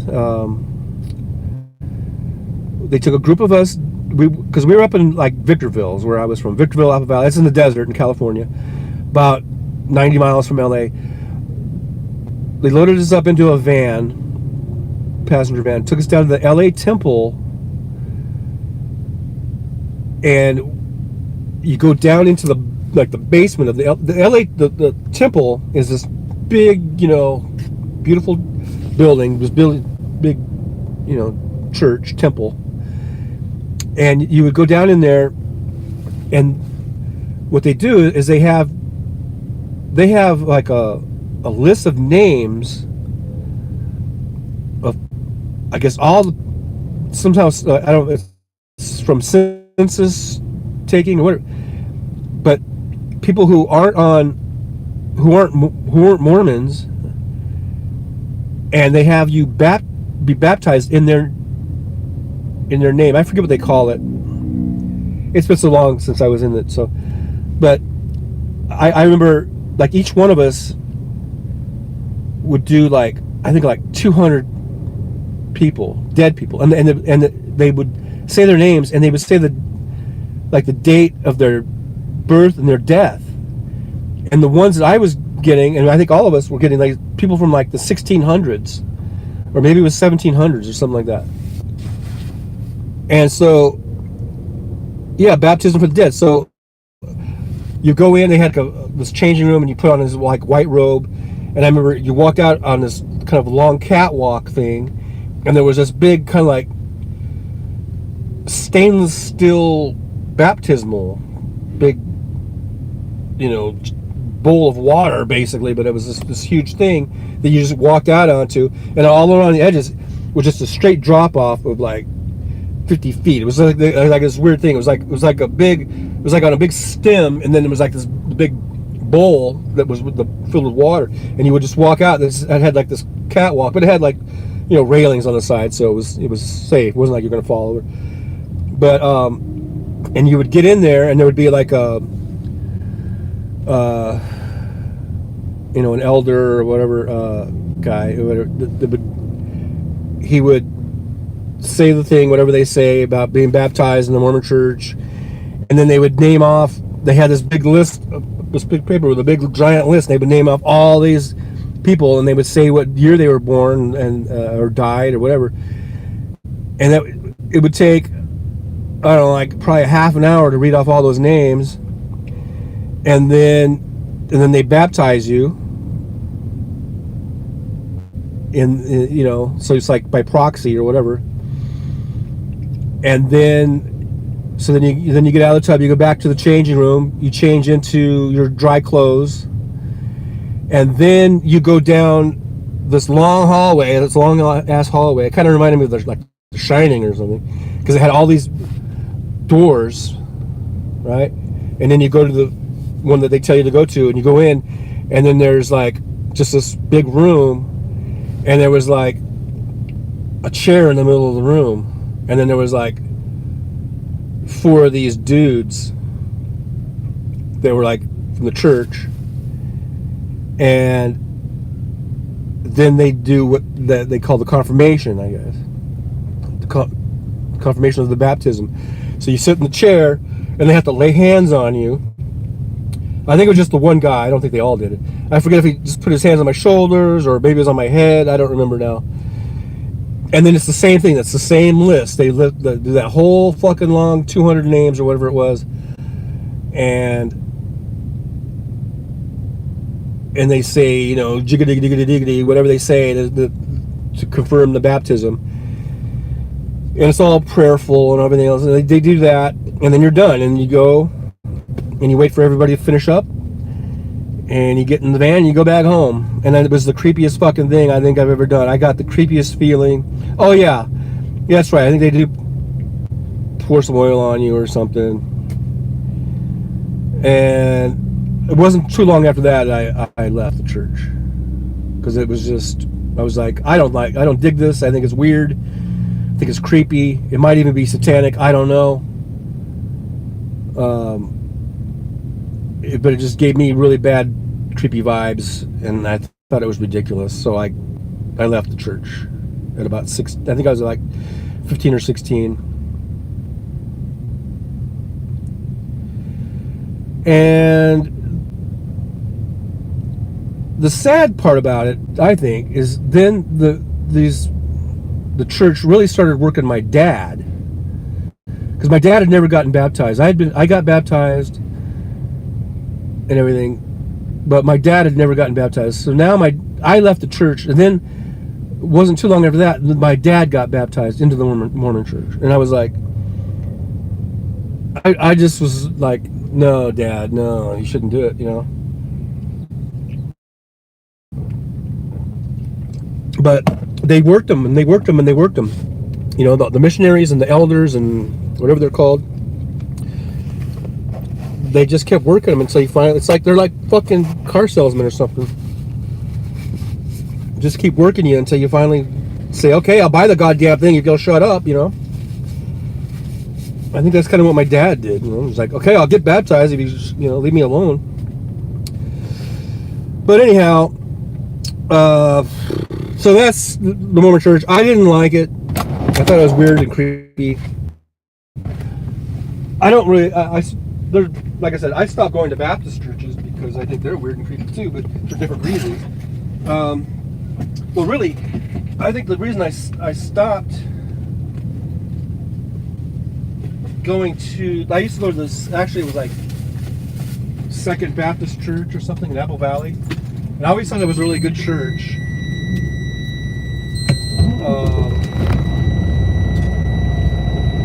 And I'm just turning my truck on because it's getting hot in here. Turn the AC on. But I stopped going to that Baptist because in about 1981 or 82, I was in my early 20s then by then, and now a lot of people have lots of different viewpoints about abortion, okay, and I don't want to piss anybody off or scare anybody off or whatever, but when I went to church, I wanted to hear about the Bible. I wanted to hear about Jesus and Jesus' teachings and all that kind of stuff. I didn't want to be told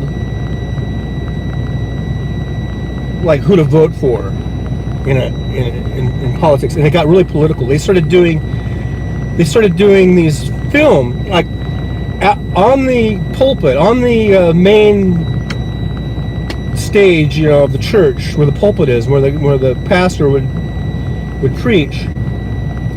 They started setting up, screens, and they were doing screenings of these anti-abortion films, right during Sunday school or during Sunday service, and it was going on week after week after week. And I remember watching the films thinking, this is all bullshit. The stuff they were saying about this imagery of, they would use like baby dolls and pile them up in piles, and like that's what was happening or something. And even then, at age 21, I mean, I took biology in high school and college and shit like that. I knew that the abortions, they weren't killing babies. They were, these were just cells. They were just a clump of a few cells, These were, and they were totally misrepresenting, I think, what was going on. And then it was heavily,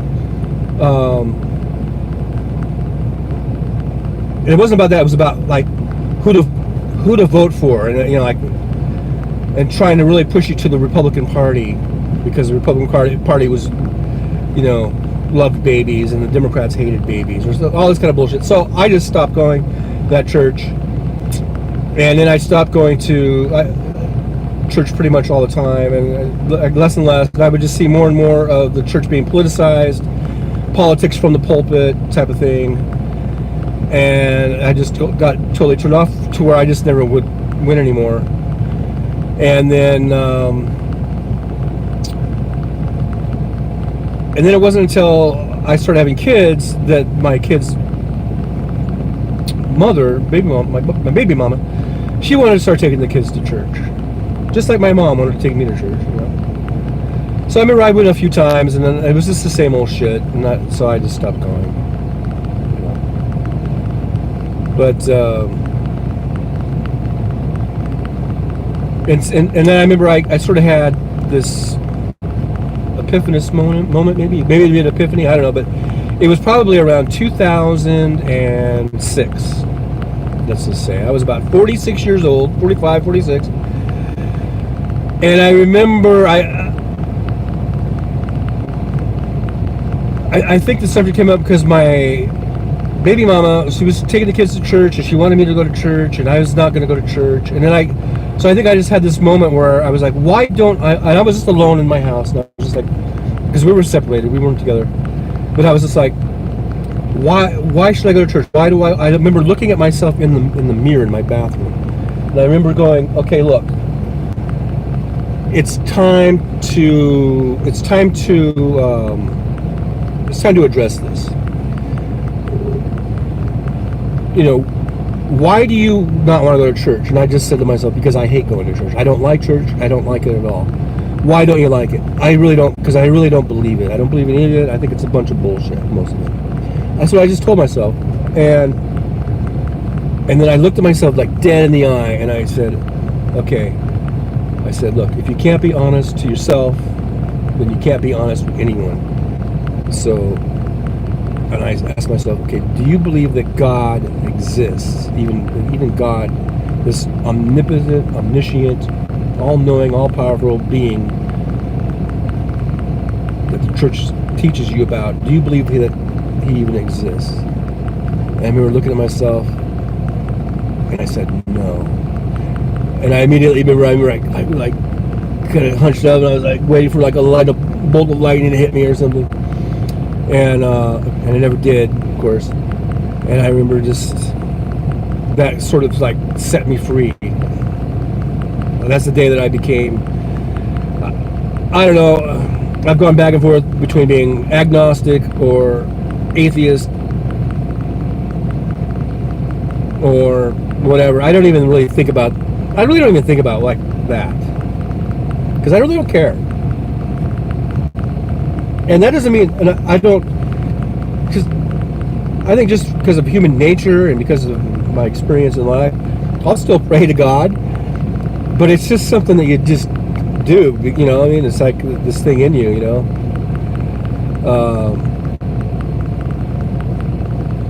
And that's why I consider myself to be more of an agnostic, because I'm like, okay, who knows what's out there? But whatever there is, I'm pretty sure it's not anything like what we think it is, or like what we're taught in church, especially our. Okay, Lisa B.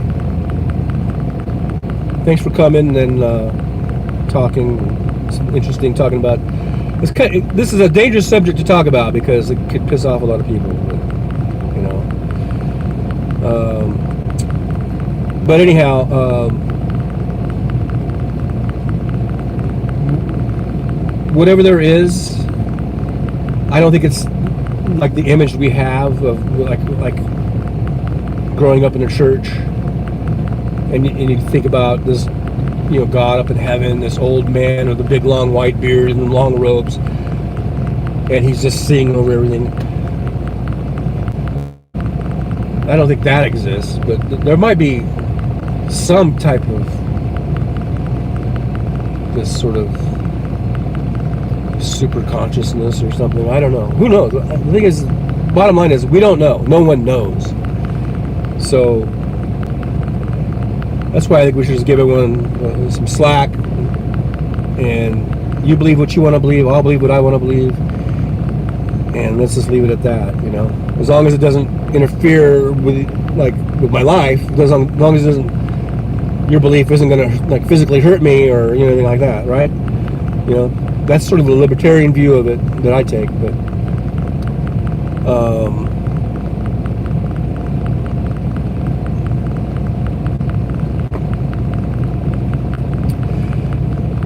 yeah, Jeannie says she knows a Mormon that wouldn't let her husband live in the house because he wasn't Mormon. He slept and lived in the shed.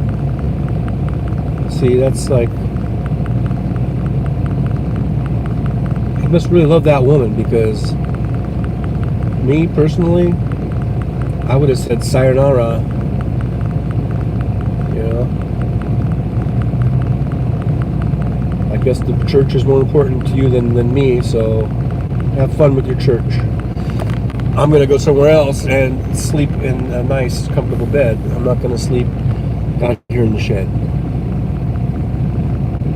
But that's just kind of crazy. Unless he liked the shed. You know, it might have been, actually, it's kind of like a man cave, maybe he made a man cave. Maybe it was, maybe I shouldn't be so quick to judge. Maybe it was nice out there. I don't know. I mean, one man's shed is another man's castle. To the shed! You are banished to the shed!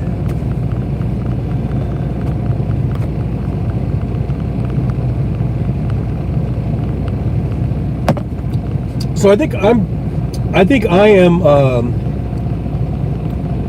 this is my own personal record here. I started this says 2 hours ago, which I know is like nothing compared to like Mike Malloy, or I was looking at Madcore, or was that Madcore? The guy was did 24 hours and all that kind of shit. And Malloy said he's done some long ones, and he just did like a 13 or 14 hour. But for me, this is I think my longest time I've ever gone, 2 hours. So we only got 3 thumbs up though. 6 people watching, but only 3 thumbs up. Okay, so 3 people are slackers. Huh? You're slacking. Oh wait. Okay, on my iPad it says I got 6 thumbs up, but on my iPhone it says there's only 3. So I guess the iPhone hasn't caught up. So I apologize. I just no slackers. You guys aren't slacking. No. Malloy did 36-hour live stream. That's crazy. 36 hours? Oh my goodness. Woo! Oh, now it just went up to 7. So thank you. That's even more than are watching. So somebody left. Anyhow, I appreciate the thumbs up. And hey, you guys don't mind if I get comfortable, do you? Back here in the bunk. And you maybe see a little bit. Here's my torture system. No. I know it looks weird. This is a cargo net, actually, and it's all just tangled up. What you're supposed to do with this, it's supposed to be unfurled. And it's like if you are, let's say, if you are driving teams, then while the other guy's driving, if you're back here sleeping, you're supposed to have this go over you, and see it has like these little seatbelt things, and it just it goes in over here, so that in case if the guy hits the brakes real hard, you don't go flying out through the windshield or something. So that's what this is. And then this here is just, I was using this upstairs to like kind of keep the whatever I have up there from falling out. Now I'm using bungee cords, and then it just ended up kind of like falling through the back side of this bunk, and it's kind of like stuck up there. So I kind of just tied it off. I don't know, just to keep it out of the way. So it probably looks weird. See, I got a hook. So I could use this hook to hang a hat from, I guess. So anyhow, you think Malloy's a vampire? I know. It's crazy. I've just started watching Malloy like a few weeks ago, a couple weeks ago, whatever. And then whenever I go on, I see that he's on, and I'm like, he's still on? Wow. Maybe that's the secret to getting a lot of, I'd like to get more subs. I only have 300 and something. He has over 4,700, I think. Maybe it's because he's on all the time. Maybe I should do that. Just go on like non-stop, 24/7. I hope I'm not plugged in or anything. I hope I'm not.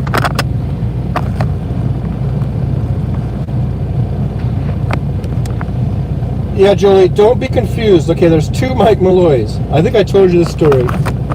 The reason why I found Mike Malloy, or Michael Malloy, is because I thought he was Mike Malloy.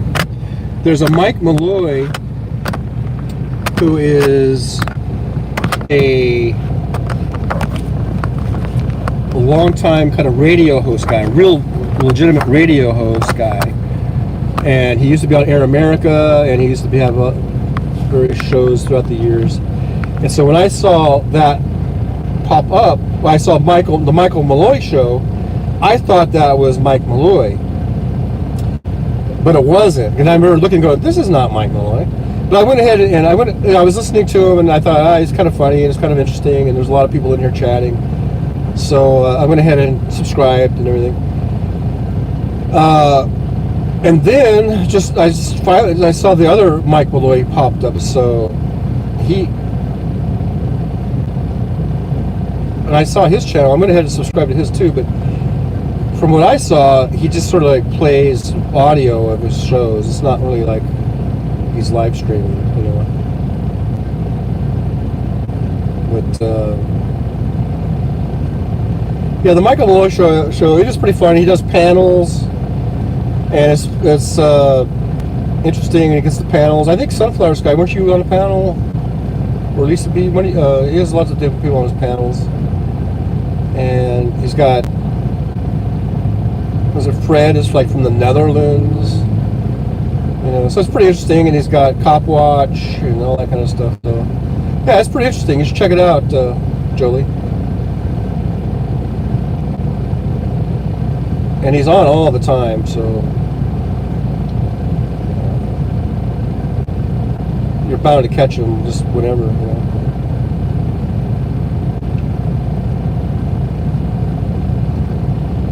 Yeah, Fred. He does his Arnold impression. So pretty good. Cop Watch, like cops, like police. They do like people will see cops doing something and they'll like tape it, I guess, or they'll video it live. I haven't really seen any of them. I just heard him talk about it all the time. I saw one. I guess it was a guy in LA was doing one. Yep. That's right, Jolie. We do almost all the same shows, I think, throughout the day.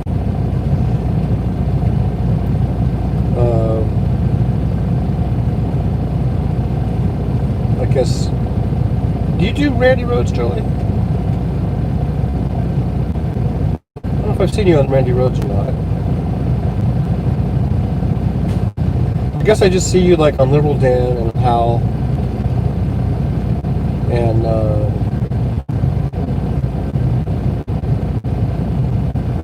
what else? Yeah, Cop Watch. I guess if something happens, if somebody happens to be where something's going down, then they'll do a live. But I don't think I've actually. Well, I saw one the other day. I guess the guy was from a Walmart parking lot, which reminds me.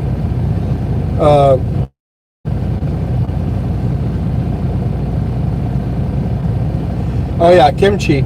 Yeah, Kimchi's another one. I see her in everything.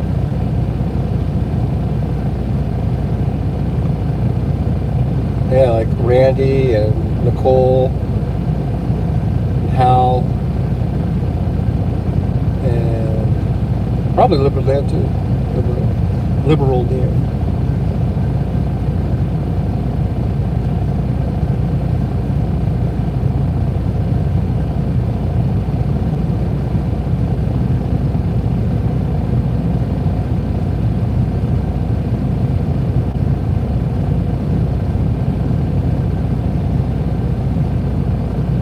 Do I watch Black Conservative Preacher? I do not.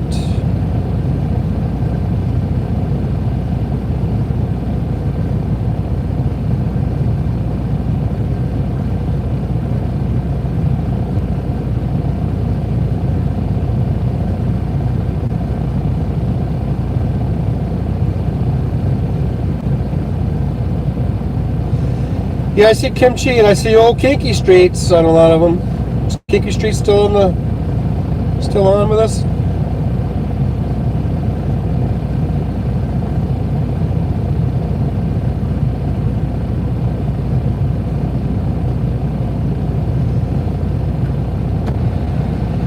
Oh yeah, getting some cool air back here now.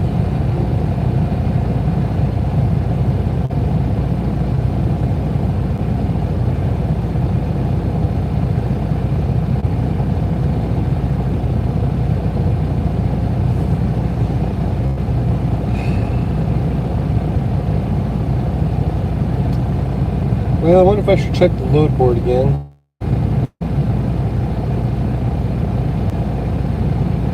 Just to make sure.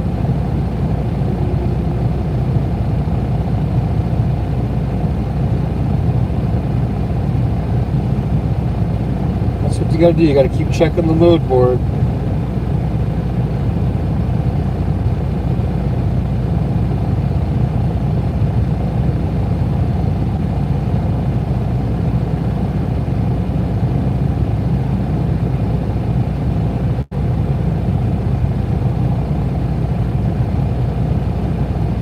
I think it might have logged me out.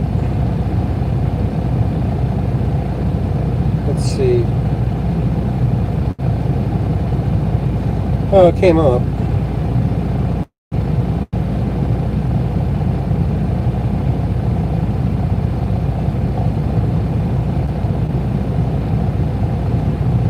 But it's still not ready, I don't think.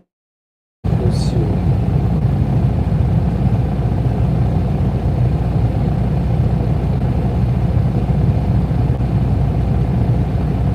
Oh, don't tell me. Oh no. The one I was waiting for, I don't think it's there now.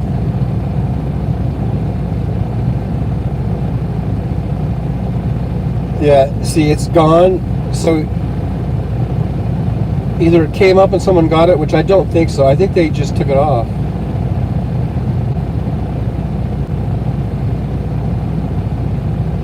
Because they couldn't get it finalized.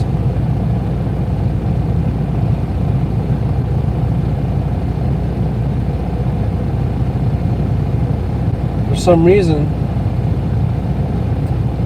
sometimes these loads, they just fall through, they're not ready or whatever.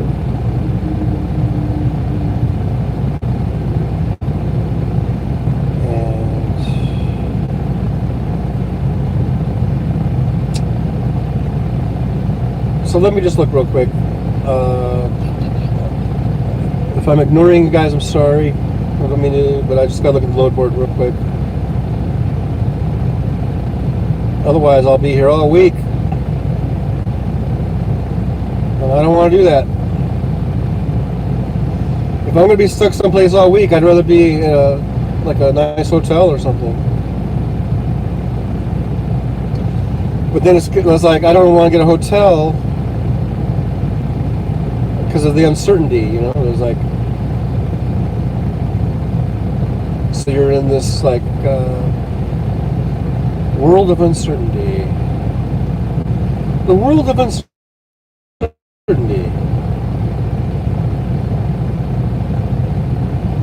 Starring Trucker John. Trucker John. Trucker John. Oh, this thing is probably annoying. Let's see. Do anything with that?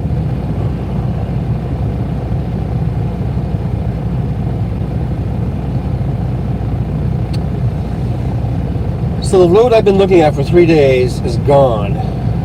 Totally gone. Unless it's this one. But this is the one I saw before. It's the same load, but it doesn't load till Sunday, the 14th. I'm not sitting here till Sunday. And it's not even a green light, a green check mark, so I couldn't even book it if I wanted to.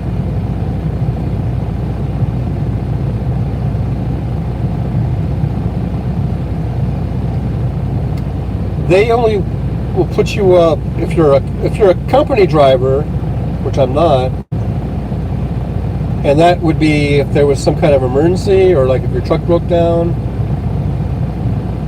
and they might be able to get you into a hotel. If your truck's going to be in a shop somewhere for a few days, you got to call your DBL and you got to kind of see what he can do. It depends on how good your DBL is. But I'm a independent contractor, so I'm on my own as far as hotels are concerned.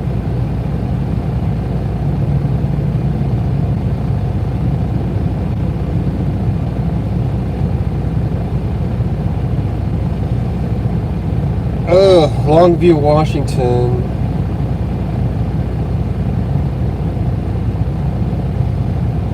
I am waiting to get a load to pick up. I delivered in Salem, right down the road, down where Mike's at, about 10 miles from here, 12 miles ago. I delivered that on Sunday night, Sunday evening, whatever. And then I drove up here to this Pilot, and I've been here ever since.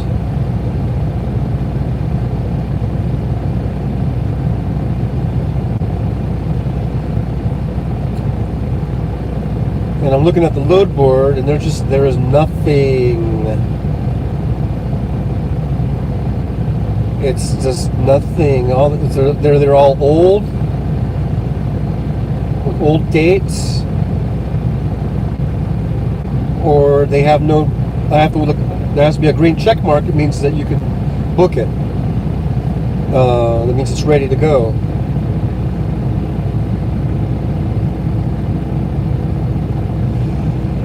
It either means that, yeah, either they took it off because it got canceled, or it went green and somebody else scooped it up real quick, another driver. But see, I have a Qualcomm on my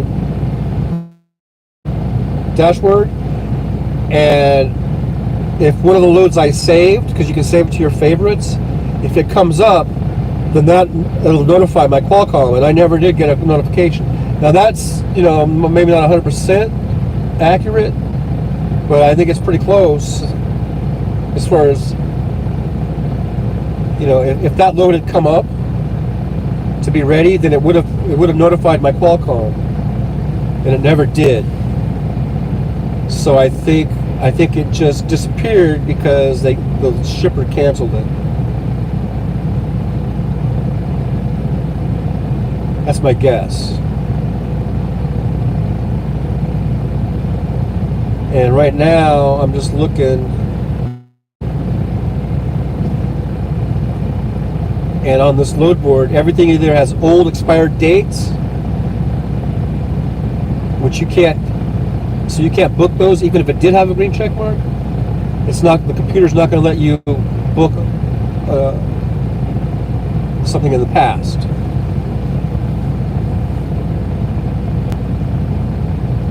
And then everything that is current, either for the 9th or in the future,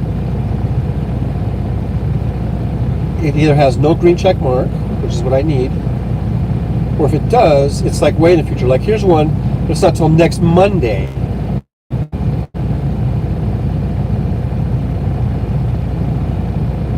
I don't want to book a load now for a load on Monday, unless I was going to take a vacation or something, which I'm not.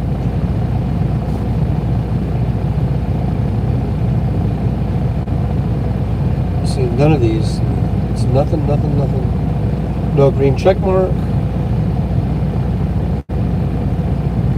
Nothing. And this has been going on like this ever since Sunday. Because see, I had that one load in my favorites like before I even got here. That's why I booked the load to Salem, because I figured that other load would be ready. Yeah, it gives you the weight. Here's what it gives you. It gives you the date and time of the pickup, the date and time of the delivery. It gives you the weight of the load, and it gives you the miles to the pickup and the miles to the delivery. It gives you the rate per mile, and it gives you the number of stops.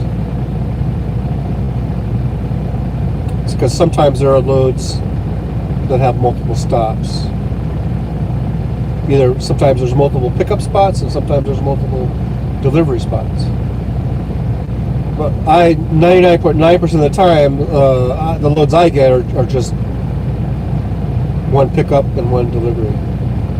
They call that 2 stops. Very rarely do I do a multiple either pickup or multiple drop.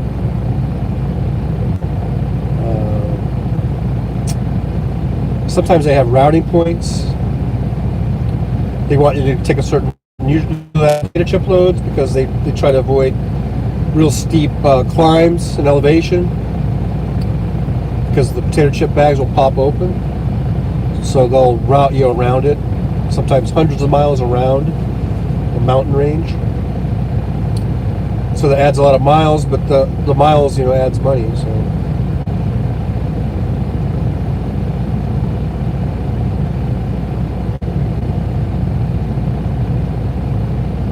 So nothing, there's nothing, I got nothing. This is all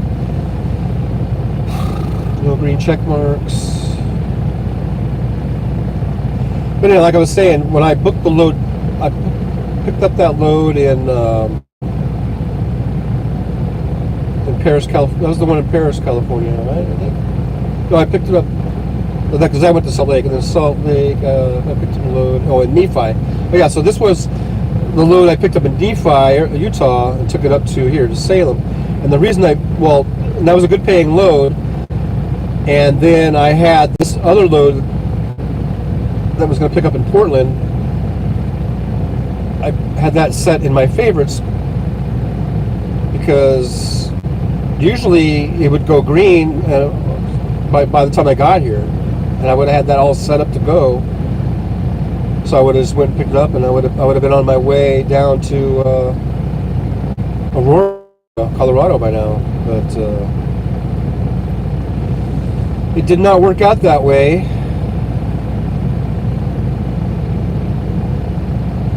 And now there's just nothing.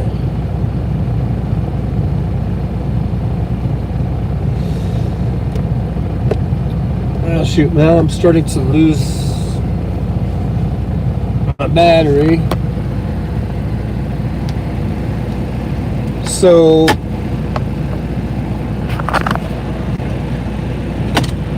let me find my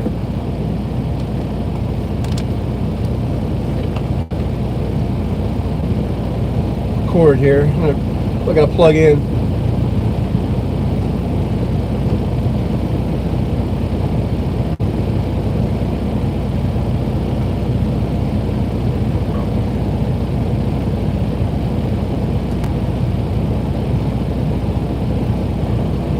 It's nothing. I need to get I think I need to get a new phone or something, because I plug it in and then it doesn't charge sometimes. It's like I gotta wiggle it to make it work. That's a bad sign when you gotta wiggle the charge cord to make it charge.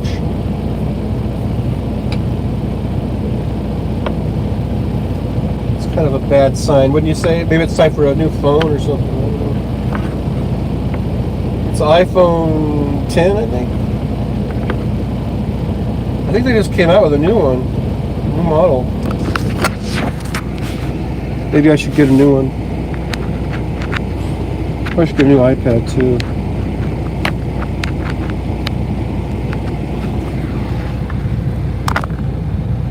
Alright, I'm plugged in. Hopefully I'm charging. And I thought it was falling. That was a weird optical illusion. There was a truck going by, and it made me think that my iPad was falling over. So I just wait.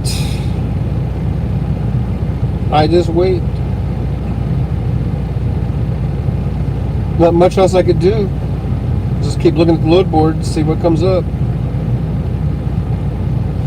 I mean, I could take this load. It doesn't load till tomorrow, but it's up in, see, it's 166 miles. I don't want to deadhead 666 miles for a $400 load.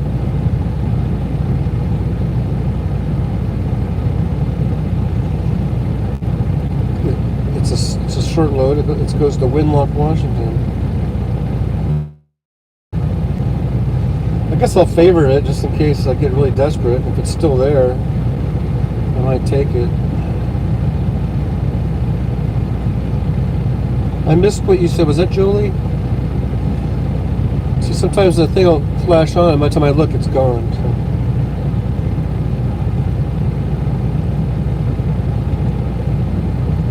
So I'm doing this from my in-cap studio. I'm in the back bunk here, the bedroom, and I'm thinking about like if I should upgrade my equipment here. I wonder what is best for doing like live streams. Should I just get a new iPad, or should I get a like an Apple book? Some truck stops do have like theaters or nice shopping or whatever.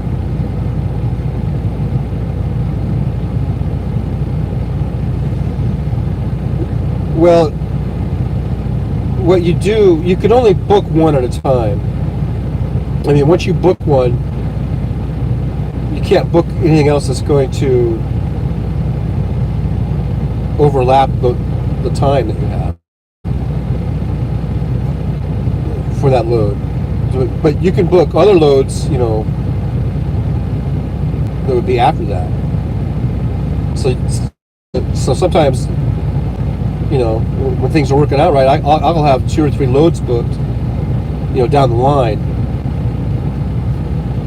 And but you can only have one at a time for whatever time period it is. You know what I mean? So it'll know if it'll come back as an error. Like if I booked a load right now that was picking up, at 12 noon, and then I booked another load, it was picking up at 12 noon or 1 o'clock or whatever, and it knows I'm not going to deliver that first load until next day or whatever. It would just know that the times don't correspond. It's not going to let you double book, I guess. So Liberal Dan knows he's the guy he's the go-to guy. Huh? Yeah, maybe I'll get in touch with Liberal Dan. But as far as booking, so it has to fit.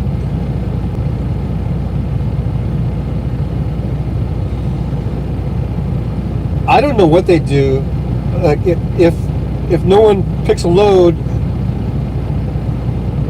and they can't give it to a company driver, maybe they can see if a company driver will take it, and then it just won't get booked. Yeah, and then either some other company will get it.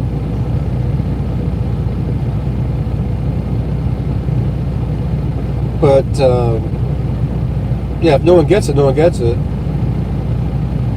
It might get rescheduled. Kinky Street, you're back. You're back in the saddle again. You're back. Hey everybody, Kinky Streets is back in the saddle again. I feel like listening to some Aerosmith now. Kinky Streets, are you in like Michigan or something?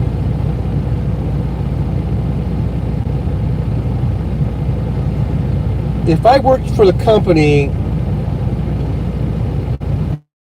then they used to call them DBLs. It's basically your dispatcher. They would basically do what I'm doing, I guess, looking at load boards and just try and sending new loads. So I've basically, I guess, cut out the middleman, and plus I get paid a lot more. Oh yeah, you're upstate. Okay. Oh yeah. That's right. That's why you went to New York City when it was 100 degrees. I haven't been back there in a while. I've done a few West Coast to East Coast trips. Nothing since the pandemic, though. So it's been 3-4 years since I was back on the East Coast, and I did some upstate New York stuff, and a little bit of New England states. It's pretty nice back there. This time of year, I don't mind going back. I wouldn't go there like in the wintertime. I don't want to deal with all that ice and stuff. But Yeah, so the company drivers will get everything handed to them from their dispatchers, and the dispatchers are basically have a load board, and they just, but they have a whole bunch of drivers that they're trying to schedule for. Yeah, I've weighed out the pros and cons, and being a company driver, I made no money. It was shit money. It was 28 cents a mile, or I think the high I got was maybe like 34 cents a mile. And when you're relying on a dispatcher to get you loads, I couldn't make any money. Now I'm making usually, $2 a mile, $2.50 a mile. So, I mean, I know there are lots of trucking jobs and lots of different organizations and lots of different opportunities. So there are. I can't say that being a company driver is just 100% bad across the board, because it's not. There's lots of different situations. Because I have heard of company drivers that do get into a good company or are very specialized in what they do, and they do make even more. You make $3 or $4 or $5 a mile. Like those heavy loads, those wide loads, those big specialized loads and stuff like that. And a lot of those are owner ops, but there are companies that specialize in that too. So, but that's just not my experience. It's not my field of, not expertise, but it's just not my experience. Because I got started kind of late in truck driving. I was 41 or so when I started, and I started out as a company driver. I went through a trucking school through Swift, drove with them for almost a year, quit Swift because they were horrible, and then for the next few years I just did kind of local stuff and seasonal work. My kids were still pretty young, and I was staying at home. I like being at home, but also I could go out and make a little money and all that kind of stuff. So I did that for about 5 years, and then it wasn't until about 2010 that I went on with Schneider here, and I was a company driver with them for 5 years. And like I say, the pay was really crappy, but that was the standard. That's pretty much the industry standard for, at least for those big companies like Schneider and Swift and Knight and England and JB Hunt and all those. They all paid about. They were all the same pretty much. It starts you off. I think when I first started with Swift, it was only like 22 cents a mile or some awful thing like that. But anyhow, and then when I started with Schneider, I think it was about 28 or 29 cents. And then within 5 years, because I kept asking them for raises, and finally I got to about, I think, 34 or 35 cents. And my DBL guy was like, that's the most I can give you. I can't raise it any more than that. And I was barely making it financially. It was just, you got to do so many miles just to have a decent week. So that's when I was thinking about just quitting, or I was looking around at other things. That's when I got into this lease. Because with the lease, I mean, a lot of these loads are, even the minimum ones are like $1.80 a mile, or $1. I mean, I guess there are some lower ones. You see, like here's $1.73 a mile.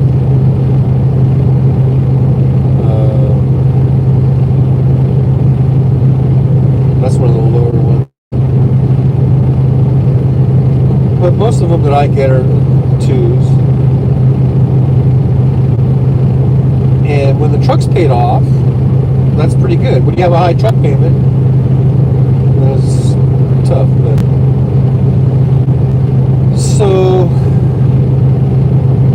I don't go home at night. I'm on the road. I'm over the road, so I don't have like a. See, that's another type of job, and some of those jobs pay really well, and some of those are union jobs, where you are like a daily driver, and you're just a local.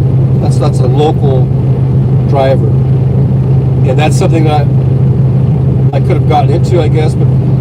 Like I said, I just got into this late, and I didn't really know what I was doing, and I just sort of got into this track of how I do it. This is how I do it, you know. But yeah, there are opportunities for local drivers that can be home every night, or at least every weekend. And some of those pay okay, some pay shitty. I don't know, and there are some that pay pretty well, I guess, but. You know, I'm just going from my experience, from what I know. This is the way I'm doing it. This is the way I like it the best. Is owning my own truck and just going out on the road and having a load board and trying to get the best loads I can find. And,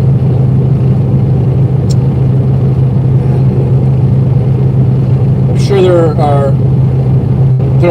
are drivers that have been in the industry their whole lives, and they are like second, third, and fourth generation truck drivers, and they have it in their blood, and they know everything, or it's like a family business, or they have connections, or they have networks, and they have, you know, they're really set up well, and they probably, you know, they can go where the money is, you know, a lot easier. Me, I'm not so much. I just know what I know, and it's a very limited knowledge, you know. And like I said, this thing with the loads, like even through the pandemic, I was working steady, and even of course before the pandemic and through the pandemic, I never had any problems really getting loads. Almost never. I mean, there's a couple of places here and there where it's kind of notorious to get loads out of, and you kind of know those spots, but for the most part I was running steady, and it hasn't been until just the last couple of months. I don't know what's going on with Schneider. I don't know if it's the supply chain, I don't know, but I've been having some troubles getting loads out, and having to sit sometimes 3 or 4 or 5 days, you know. And that's just kind of a new thing for me. I've never really had that happen too much, except for, like I said, there are some places where that did happen. I remember in Salt Lake that would happen to me a lot, and it seems like in Colorado it happens to me a lot, when I'm in the Denver area. But the thing about the Denver area, it's kind of worth it, even if you have to get a crappy load out of there. You still kind of made your money coming in, you know.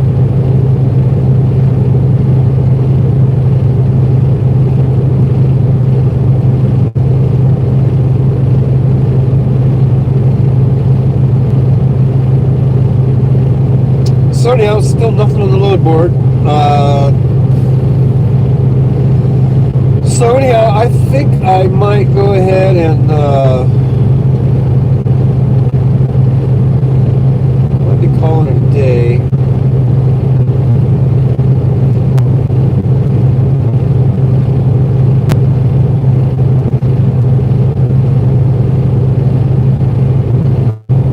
But this truck is my home, pretty much, actually.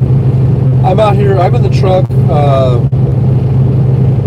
probably,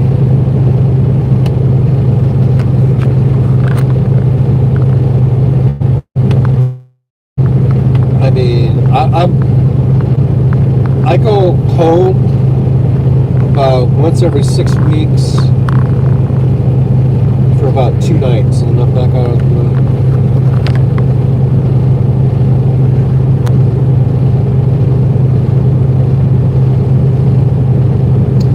Well, at least me, you could talk to probably a dozen different drivers, and you might get a dozen different,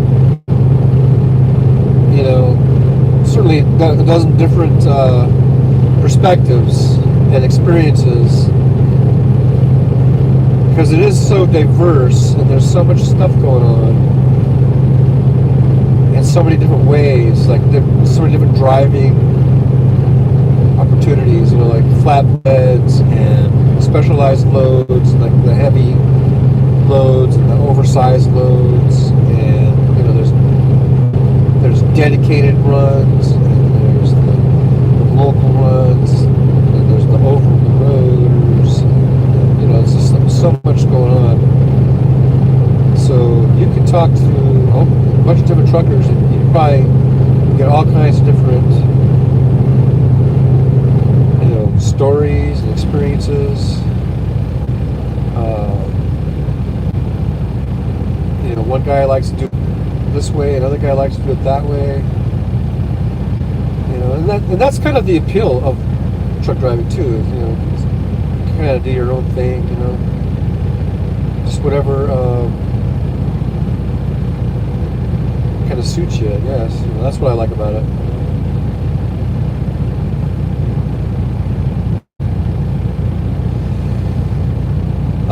So you thought you all had schedules and knew where to go each day. Well, like, it depends. Like I said, it depends on the company. It depends on what you're doing. Like, there are local drivers that have schedules, and they have routes, like a dedicated run or a dedicated route. You know, it just depends on the type of job it is, the type of company it is, what you're hauling and stuff. But for me, it's just general over the road type freight, and I am an independent contractor, so I am kind of you know, I contract with Schneider, and I signed a thing where I work like under their authority, it's called, and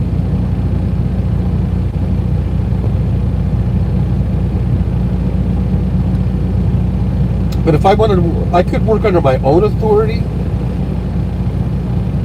but there's a lot more expenses. I like Schneider, a lot of things about Schneider, the way it's organized and handled. There are lots of good things about it. But I could do just my own thing, and I could go, and I could utilize a whole bunch of different load boards or brokers. They actually have brokers, like load brokers, that, and I've never used one, but so I can't really compare and say which one's better. You know what I mean? So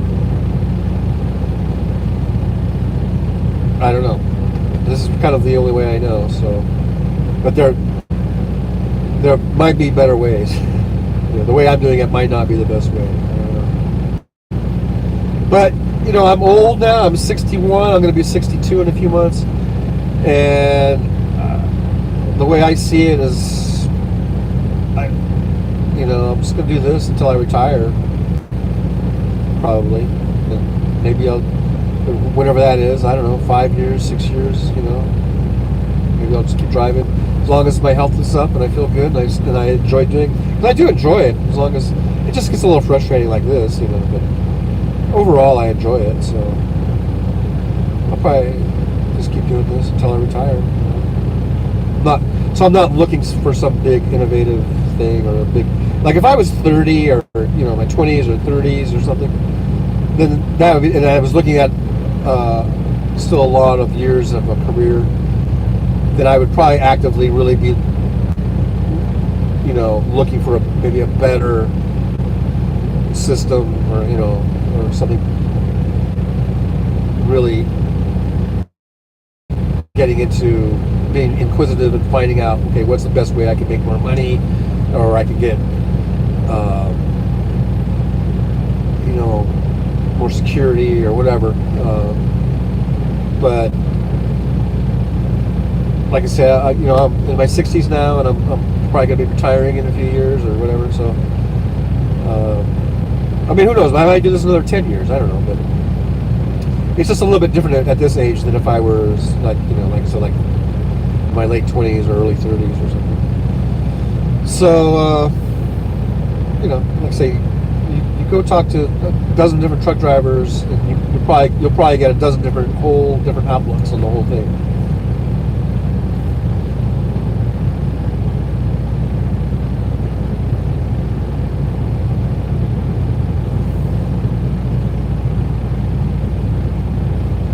Yeah, ever since my truck got paid off, I've liked this job a lot better.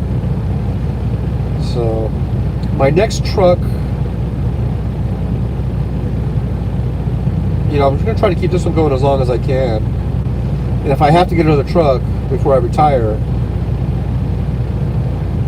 I think I'm just going to try to find a good used one. I'm not going to I don't want to go into another lease, and I don't want to buy a brand new one. It's just too damn expensive. I think I'll just try to coddle and baby this one as long as I can, and maybe try to find a good used one.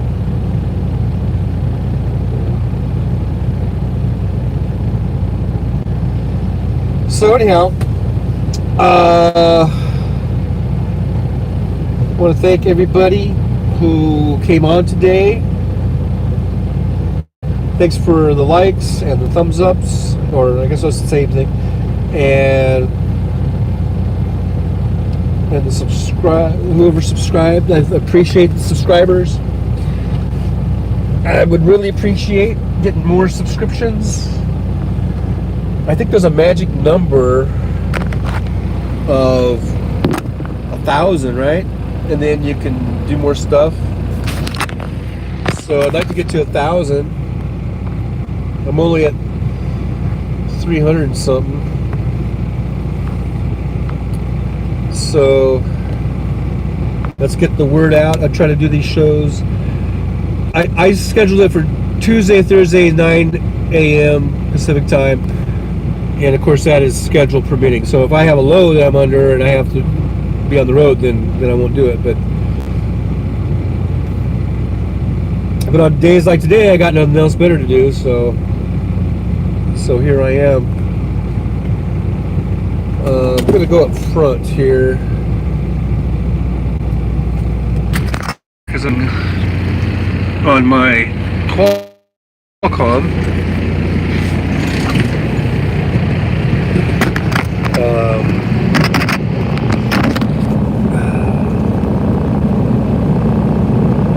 It just says this app isn't responding. I don't know what that's all about.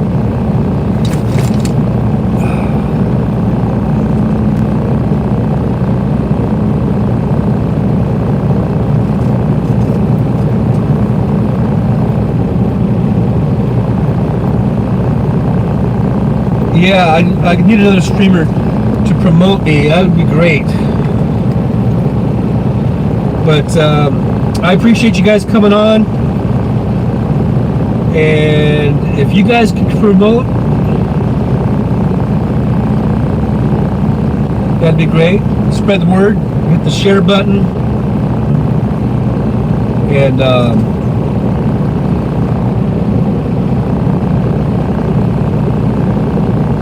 like, subscribe.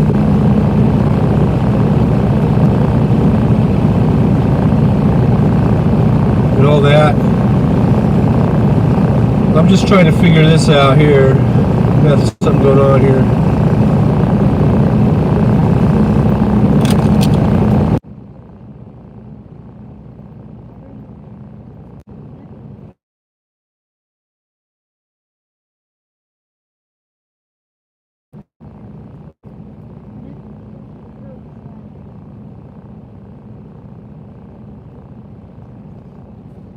Let's see. Alright, so that's how I'd like to close the show. Some of my music that I made.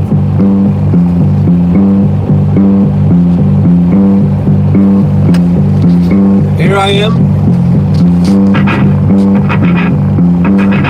pilot here in Brooks, Oregon. I'm going to be signing off. I want to thank everybody who was here. Really appreciate it. Spending some time with me and helping me kill some time. Be seeing you Thursday 9 a.m. Pacific time from somewhere out on that road. Who knows where I'll be?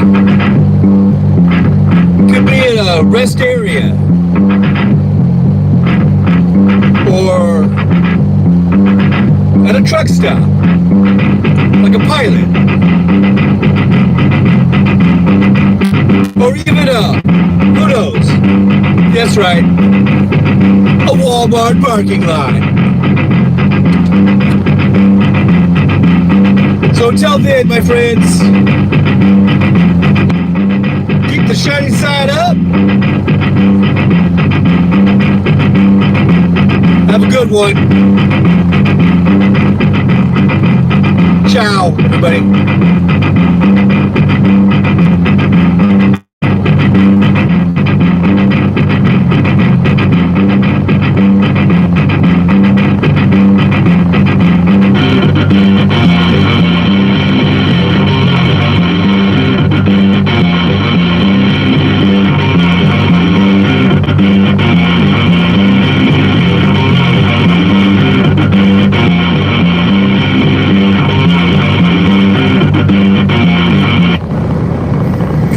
Hello, my name is John Fowler.